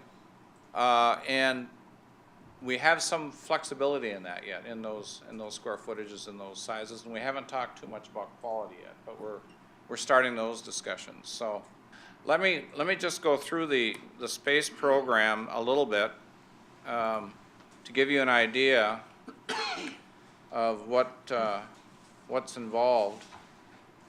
And in doing the space program, we have, of course, the ad hoc committee. So we gain information and direction from them. We have the stakeholders, which is the staff and the residents and the residents' families and community members. All of those are very important. And we call it resident-centered care, but when we design it, we have to design it equally for the staff, because the staff, it has to be efficient for the staff, it has to work for the staff, and it has to be pleasant for the staff, because it is very hard work, and staffing is becoming more difficult to find. We want to make it as efficient for them, because that means they have more time for care and other things with the residents. So we need to make it also a good place to work, so that we have less staff turnover, less staff burnout. And so we have to have the staff involved. We want the residents involved. Last Friday, was it last Friday? Friday before, maybe. We met with the resident council and their families, and they had some good input. And one of the things that was interesting, you always, you get a different perspective on it. And one of the things that came out of that was we talked about the large group room, and there's a lot of discussion. Well, how large does that room need to be? How often does it get used? A lot of places that room might get used once a week, once a month. In this case, they said, we probably use that room 3 to 5 times a week. That's a lot. That's a lot of use for that room. And it speaks to the activities department. It speaks to the community that they've developed. And so that's an important part of the programming discussion that we have. So as I said, the nursing home is organized for 50 residents in 3 neighborhoods, 2 at 17 and 1 at 16. And that size is something that we've recommended for one reason. You can do resident neighborhoods at 10 or 12, or you can do them at 20 or 25. The experience we've had and others have had is that when you get down to 10 or 12 and 13, it's too small. It's hard to staff, especially for the CNAs. And a size of 16 or 18 is really ideal. We could go to 20, but in the case that we have 50, going to 20 means really we're going to have to go to 25, and that's getting really big. So the 16 and 17 is a really good size for this. And it's based on all private rooms with private baths. And the rooms are good sized. I mean, they have probably a 12-foot space at the head wall and about a 14-foot width on the room to allow people to get around, get equipment in. And that is kind of the building block of the whole building. We have in that household then an activity living room, resident dining area, family dining, resident laundry, and support spaces, clean supply, storage, clean linen, those kinds of things. Solid utility. We try to get all the carts out of the corridor, so we do cart alcoves. We still need a spa for the tub, for a bathing unit. And then we have as you can see down here, we have an internal circulation multiplier for corridors and walls and those kinds of things. And then that's the 17 resident household, and then we have one for 16. And the 16 resident household has 2 bariatric rooms in it. We talked a little bit about bariatrics earlier, and there are 2 bariatric rooms within that. And the other aspect about the households is that when you when you have a household of 16 or 17, it's somewhat flexible.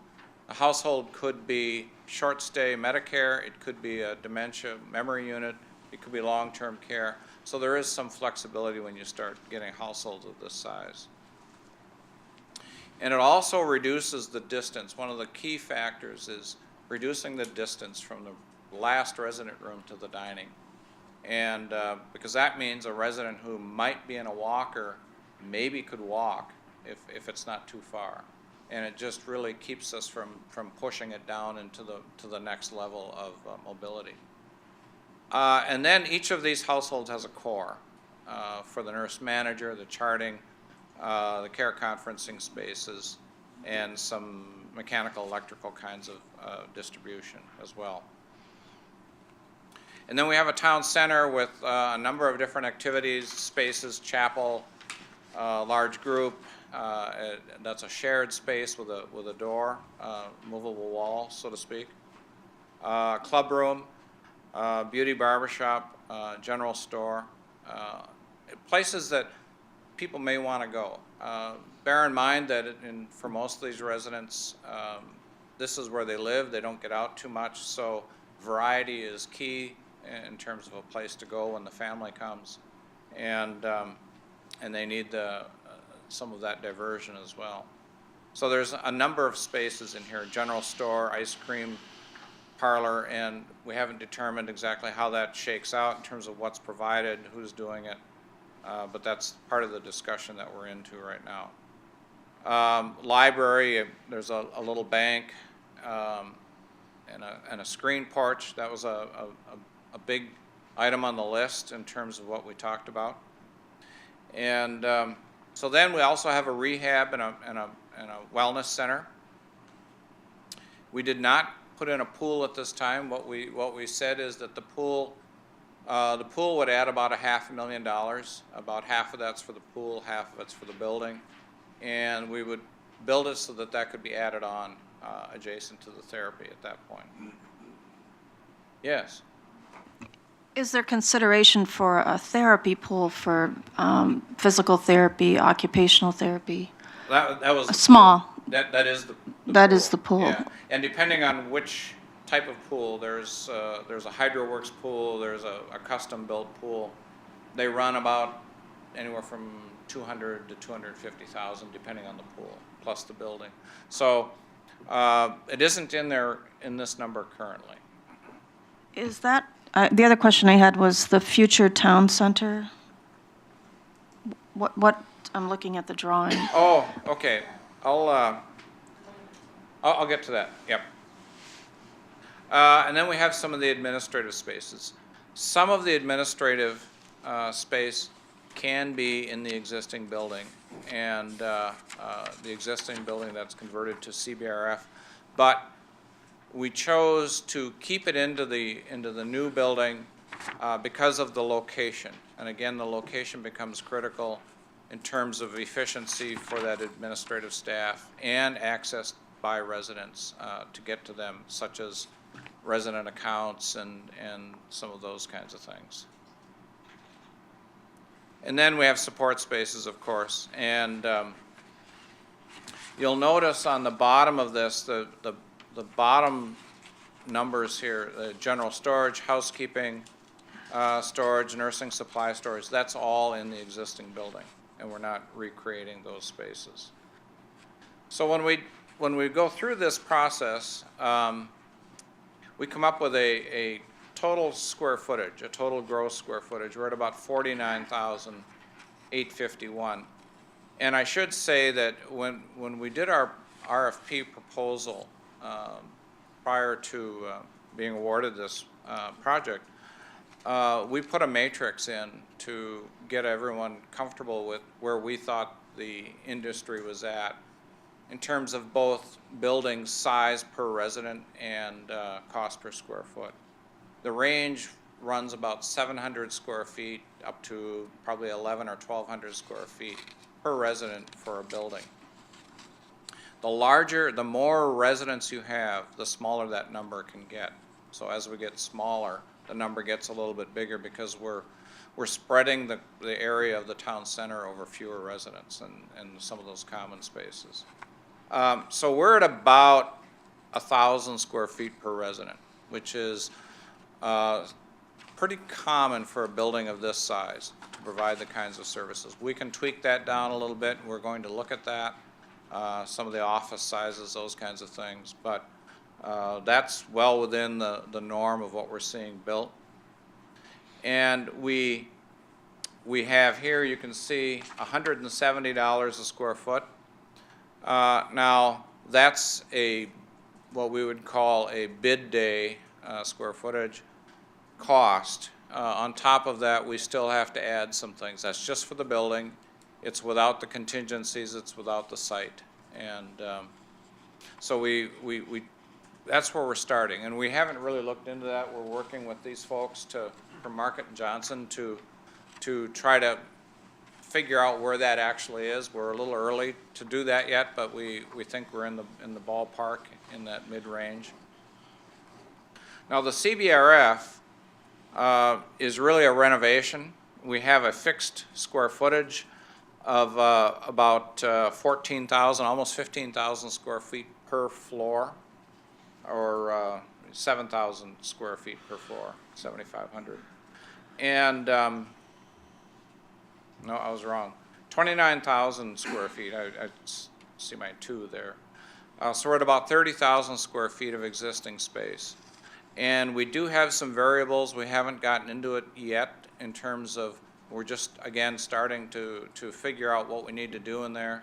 But there's a range that you can spend in terms of renovating that, whether it's just finishes or whether, in this case, we've looked at probably having to do some mechanical systems. We've got a roof we've got to deal with. We've got some leak issues, those kinds of things. So we're at $130 a square foot on that right now. And then the crisis dementia care unit. We programmed that like a household. It's got a few different attributes. With the 10 resident rooms, it's a little smaller.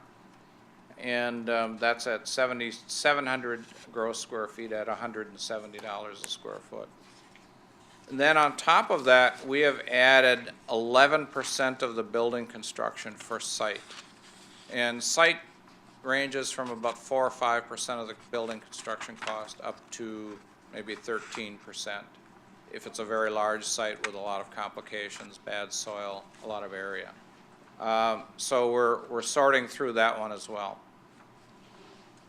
And then we added, at this stage of the game, we added a contingency, a design contingency, so that if we add something in between now and the time it goes to bid, we have some money available for that. We have a construction contingency, and then we have an owner's contingency that if you see something needs to be added, you can do that. And then we've got the architectural engineering fees on top of that. And then the next line item here is called FF&E, that's the furniture, fixtures, and equipment. The 7% is a pretty good number for the skilled care. It's probably a little high, although it depends. We haven't talked about how you're furnishing the CBRF. I suspect that'll be furnished by you and not by the residents of that. And then this FF&E and the architectural fee, those are all the soft costs. Those are not, when you look at a building cost, those would be in addition to the building construction costs. So those are all soft costs. And there are others, like the capitalized interest that Larry spoke of, would probably be in this. We don't know that there are any others in there to speak of.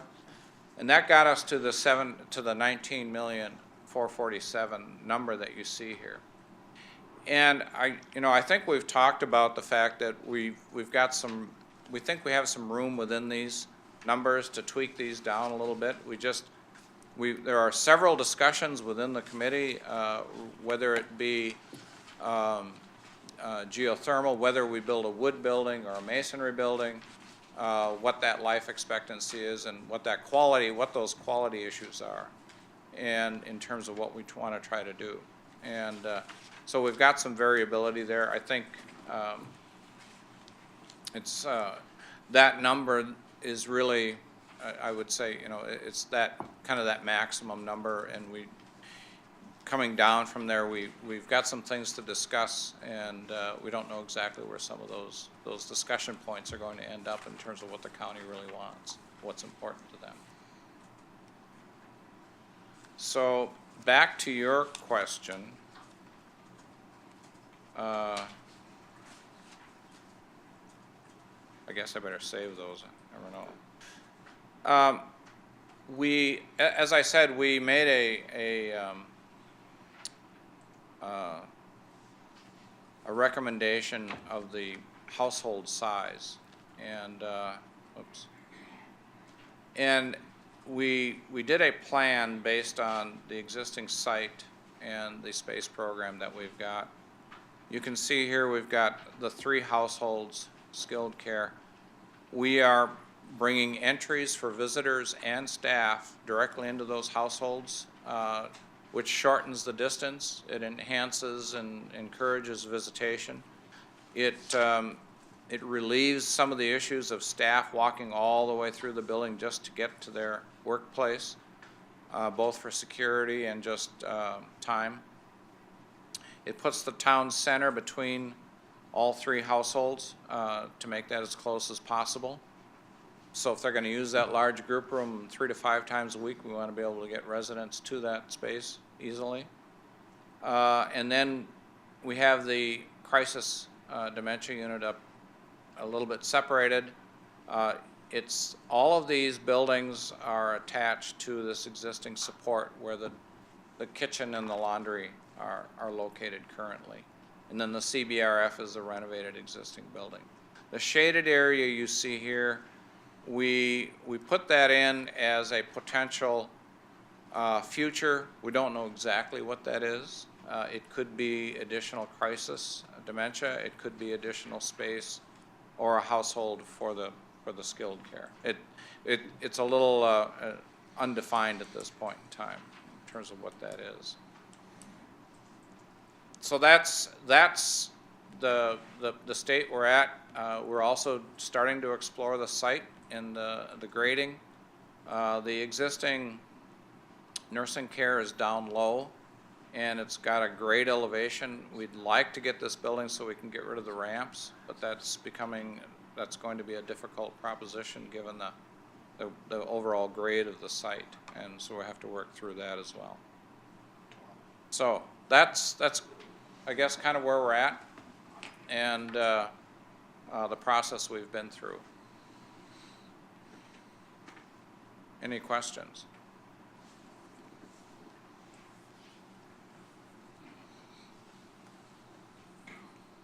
No questions? No questions. That's scary. That's scary, yeah. Supervisor Osmuth? Mr. Moore, thank you for answering some great questions last Friday with the residents and their families. Chairman Larson and I happened to be there. You did an outstanding job there, and I want to thank you for that. If we would go ahead and move forward at this point in time, what is your next step, or what is our next step? If we were to go ahead at this time, we would continue on our process of working through the program. We actually have a stakeholders meeting set up for next Tuesday that we would continue to work with the staff, and we've like I said, we've gone through the program. If you will, maybe it's a first cut through the program. Now we have to pull back on maybe a few spaces and talk about that. And start to talk about the relationship of that town center and some of the grading elevation issues that are coming into play as well. Trying to get reality to what we're building here. And we've got a lot of things to talk about, what the building's built out of. Are we addressing such things as tornado protection? Are we addressing, the longevity, all those things? Would it be a good assumption then that come the end of February at the committee of the whole, and Pat, maybe you can help us out on that too, is that going to be the process? Well, we'll have final numbers and be looking at moving forward with a resolution from them to March for bonding? The original schedule contemplated an initial bonding resolution at our March or April. I think originally it was March or April county board meeting. So we would have a refined budget estimate by the end of February, but the budget, if approved, if the resolution were to be acted on today, we would continue the development of the program and update the board at our February committee of the whole meeting, contemplating potentially having a initial bond resolution in March or April. I can't say definitively it would be March. It could be April, but we're like we said, we're on a pretty tight timeline to keep this project moving forward. Today's presentation was a duplicate or a replication of the presentation that was made last week at the ad hoc committee, and a lot of good questions from the board. I think a lot of good work has gone into the development of the program, and a lot of listening by the architects and Market and Johnson, a lot of listening to the staff and to the residents and the residents' family and the ad hoc committee. I might add to that, we're pursuant to the proposal that we put in and to the organization of the work, we're working towards the schematic design component of that, which is a fairly detailed set of drawings and floor plans and sections so that we can do a fairly detailed cost estimate. So with all of us moving forward with this then today, Pat, things are basically on hold? Would that be fair to say? I don't know if I would say they're on hold. I'm presumed that the architects and staff will continue to develop the program, refine the program, begin discussions, and more detailed discussions in anticipation of the development of the schematic drawings, which become the basis for contractors to eventually bid on the project. So, this project is sequenced to a very fine level of detail, but we need to make sure that the board, at all times feels informed of where things are at, and we want to make sure that we have the continued support to move forward on the project. That was the intent of bringing forward the resolution to you today. Yeah, I think if the board would say that we can't have a resolution on, or we can't vote on, or you can't vote on the resolution for a $20 million limit, and if we're at that $15 million limit, we would hesitate to go much further than where we're at based on what we've got. Because I think if you said it was going to be at 15 million, for example, that would certainly change how we're looking at it and what we're looking at and what we have to do. So I do think a direction one way or the other is going to be required for us to move ahead. Because right now we wouldn't know what to do productively.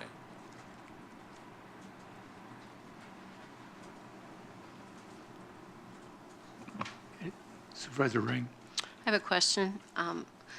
So from a budget standpoint, or when we do this bonding resolution, is that what it is?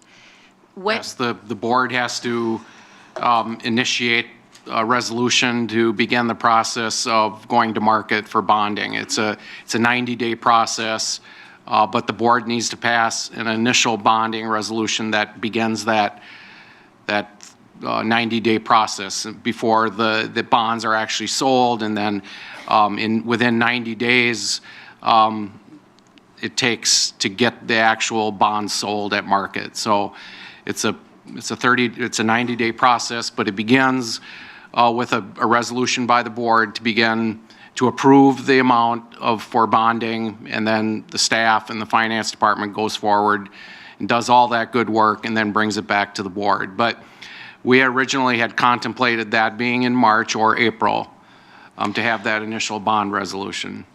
So I still would like to see alternative sources of funding explored, because I think they really, they may have good potential.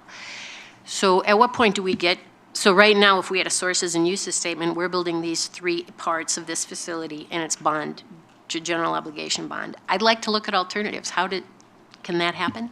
I think it's certainly, we don't want to preclude it, but I don't want the board to base their decision one way or the other based on the anticipation of having funding outside of traditional funding methods, i.e. general obligation bonds. I think we need to continue to explore funding from the state, especially for our dementia health crisis unit, which is a key initiative of the state. The secretary of that department is she lives in St. Croix County. I think we need to have discussions with the state regarding potential funding for that part of our project. Can we go to the bank on it? No, I don't think we can, but we don't want to close the door on it. So, well, not closing the door and having an aggressive look at funding are 2 different things to me. So I think it's the right thing to do to march down that path. But once we pass that resolution, then then the bonds are sold within 90 days. And do we have to use it all? Do we? There's 18 2-year spending requirements, 18-month spending requirements. There's spending requirements once the debt is issued that the county needs to abide by. Certainly when we have our financial advisors involved, Joe Murray from Springstead, who you've all met, when he puts together the recommendations for the county board in terms of financing the project, we will have discussions with Joe Murray regarding what our options are in terms of debt issuance. And at that point, we have discussions about other funding sources. But like I say, I think our best alternative is to pursue some state assistance on our specialized unit. I hesitate to project that the state would participate in a traditional 50-bed skilled nursing facility, because they don't want that. They would rather fund a specialized unit or potentially maybe CBRF assisted living. But those discussions need to take place. Fred Johnson's on the project, Sandy Hackenmuller, the staff. We will initiate those discussions to see if we can drum up some additional funding. But in terms of the board committing to a project based on those outside funding sources, I think it would be sketchy today.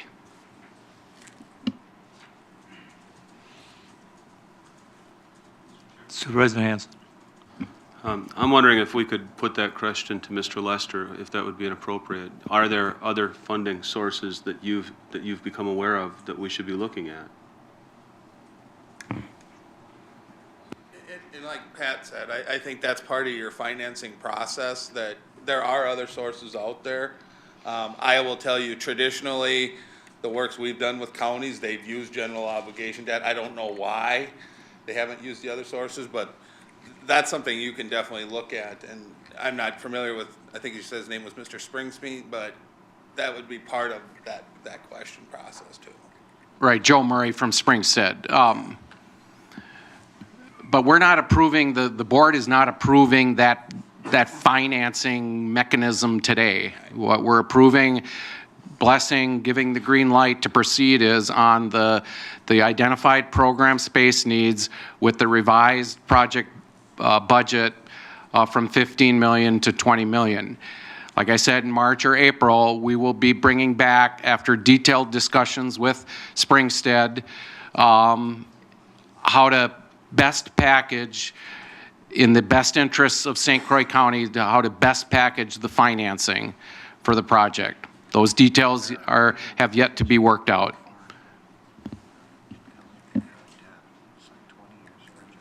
Mr. Peterson? Correct me if I'm wrong, but that 20 million would be an absolute cap.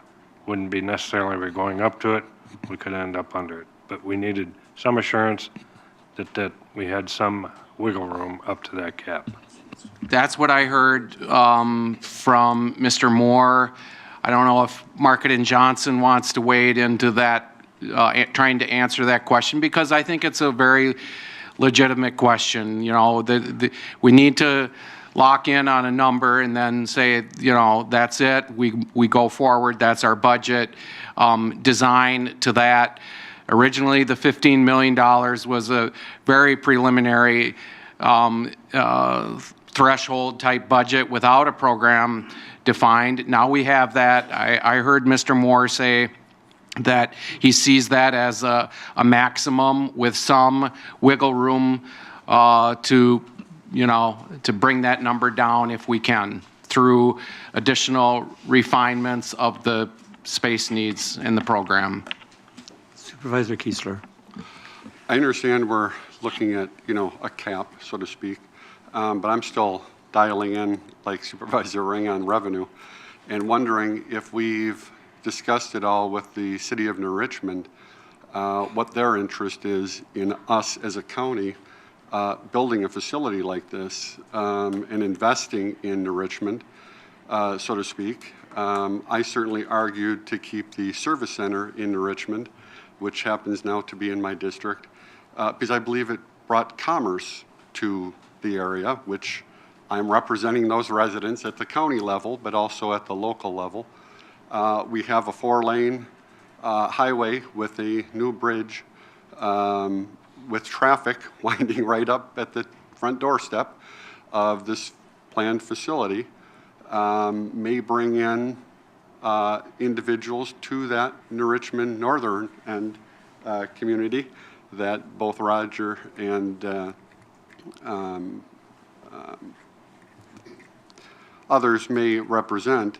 So from my standpoint, it would be, I'm not saying that you're not going to get the door slammed in your face, but it could be another potential partnership of sorts to look at the City of New Richmond as a potential partner in this, as it does lead to the development of a facility that can be beneficial to the City of New Richmond. That's number one. The other question that I have is, as you look at March versus April for a potential resolution to be brought forward, I reflect back to a year ago when we didn't have a quorum present to vote on bylaws in March, and wondering if folks have been polled, so to speak, as to whether or not we're going to have a quorum of a capacity for 75% to, if that's what it would take to bond for this type of facility in March. And so as you deliberate whether or not it might be a March or April, and whether or not we have the time to look at some of these other options before we bring it to the board, if folks are looking at that as because March tends to be a vacation month for folks, whether or not that's going to be an issue again this March as it was last March for the bylaws issue. Any other questions? Supervisor Schoberg. The motion before us is, I believe, to refer the matter back to HHS. And now we've all been educated on the nuts and bolts of what ad hoc was looking at. I'd like to hear, if there is one, a compelling reason why the referral to HHS is still necessary. Otherwise, I would like to propose a procedural shift, but I'll wait and hear what a compelling reason might be. Respectfully submitted to Supervisor Mr. Babbitt. I appreciate Supervisor Schoberg's beating me to it. One of the primary reasons that I brought the motion was concern about the process of suspending bylaws and rules in order to bring the resolution to the floor. If my colleagues are not terribly concerned about that, I would certainly be willing to withdraw the motion. The information that's presented today was certainly in much more detail than HHS has seen. I certainly feel much better informed than I was before the meeting today. I would be willing to withdraw the motion if that does not further complicate the previous amendment to the motion, which has already been passed. I certainly did not anticipate the level of complexity that followed my initial motion. Having said that, I still want to be sure that the members of HHS, in particular the citizen members, are connected to this information and have a chance to review it, but I realize they're not voting members of this board, so I can take care of that on my own. At this point, I would be comfortable in withdrawing the motion.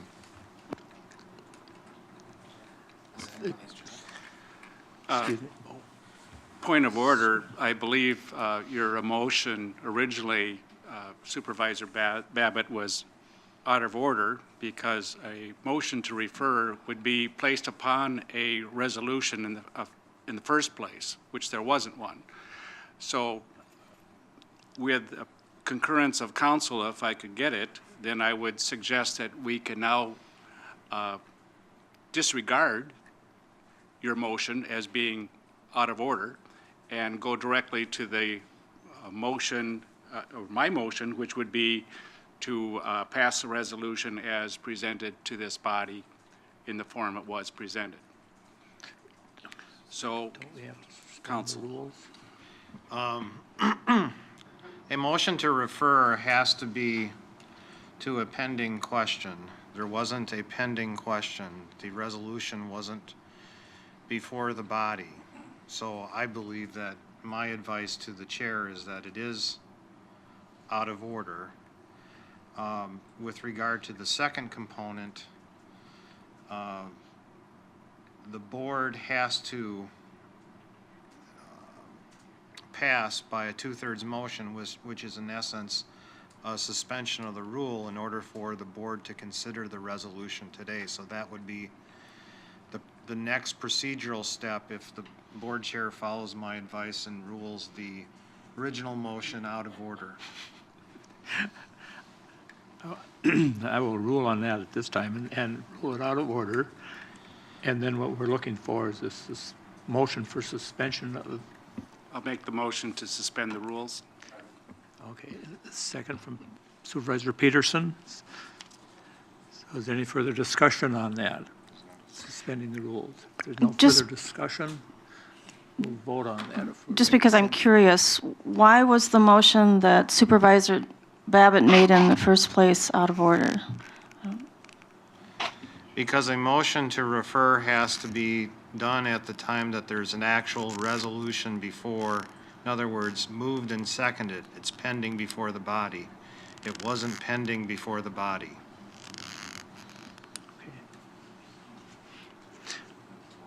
If there are no further questions, we need a second on the board. We have a motion and a second to suspend the rules. If there's no further questions, we'll vote no.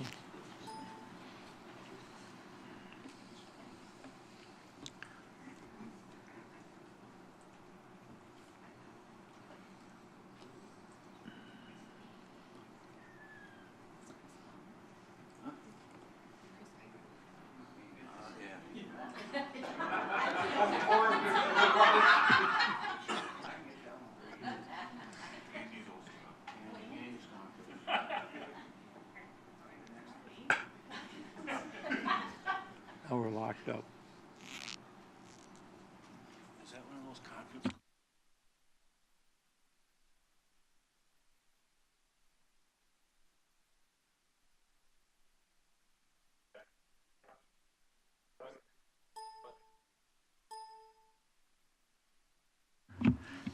And do I have a second? Second by Supervisor Novotny. Discussion on the resolution in front of you. Is there any discussion? Supervisor Nelson. I haven't said much today, but I think if we listened to one of the supervisors when we originally started this, he said we should do 20 million, and the administration says we should start at 15. So that was back when we started the original.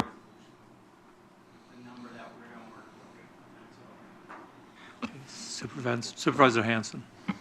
I don't want to complicate things too much, but this is really just housekeeping. I would like to offer an amendment that we strike from line 11 the 3 words dementia crisis facility and add in its place dementia crisis stabilization unit, which is the way the dementia crisis stabilization unit has been referred to, and it would be just for consistency and flow of our intent. So I'm suggesting that as an amendment and hoping for a second. And we need a second to that.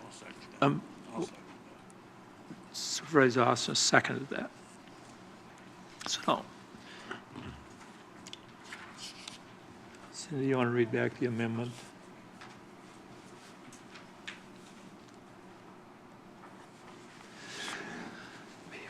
I just need some clarification from Supervisor Hanson. It's line 11. On line 11, strike the 3 facility words and stabilize. dementia crisis facility, replaced with dementia crisis stabilization unit. Good, thank you.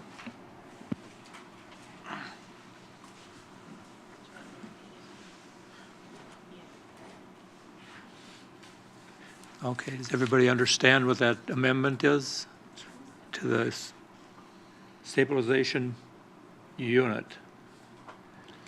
instead of facility in line 11? So if everybody understands, there's any questions on that? If there's no questions, we have a motion and a second to amend.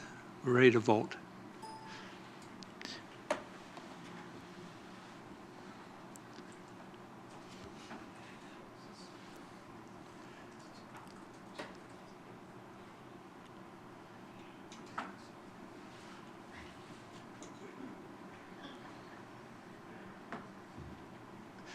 That passed, so that amendment will go in. Now we're back to the original motion. Is there any discussion on that? Does everybody understand that? That resolution? So if everybody understands, Cindy's ready, we're ready to vote.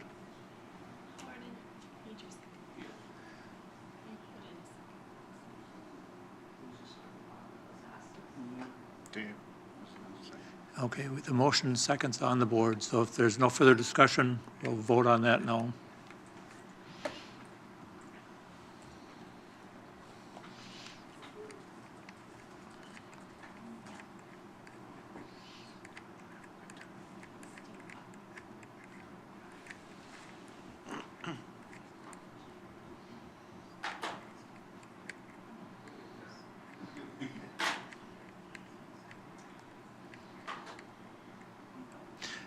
And that passes with everybody here, so it's unanimous. Thank you.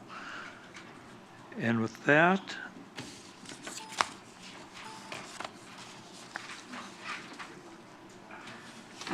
we are down to, is there anything the county clerk has to report today? Nothing, any announcements? Yes. Yes. Nothing? Go ahead. I've been appointed to serve on the 2015 Wisconsin Counties Association Conference Program Planning Committee. There, and I'm going. And they're just looking for ideas for either a main speaker or for when they break down into the smaller groups for ideas. And it's on Monday, February 2nd, but I'm leaving on Sunday, February 1st, because my son's down in Madison, so I'm going a day ahead. So if anybody has any ideas or suggestions, just call or email me to them, and I will make sure they are forwarded. That doesn't mean they're going to happen, but if you give me an idea, I will present it to the committee, and they'll go wherever they would like to go with it. Okay, thanks. Any other announcements? If none, thank you, everybody, for putting up with an exceptionally long meeting, and we're adjourned.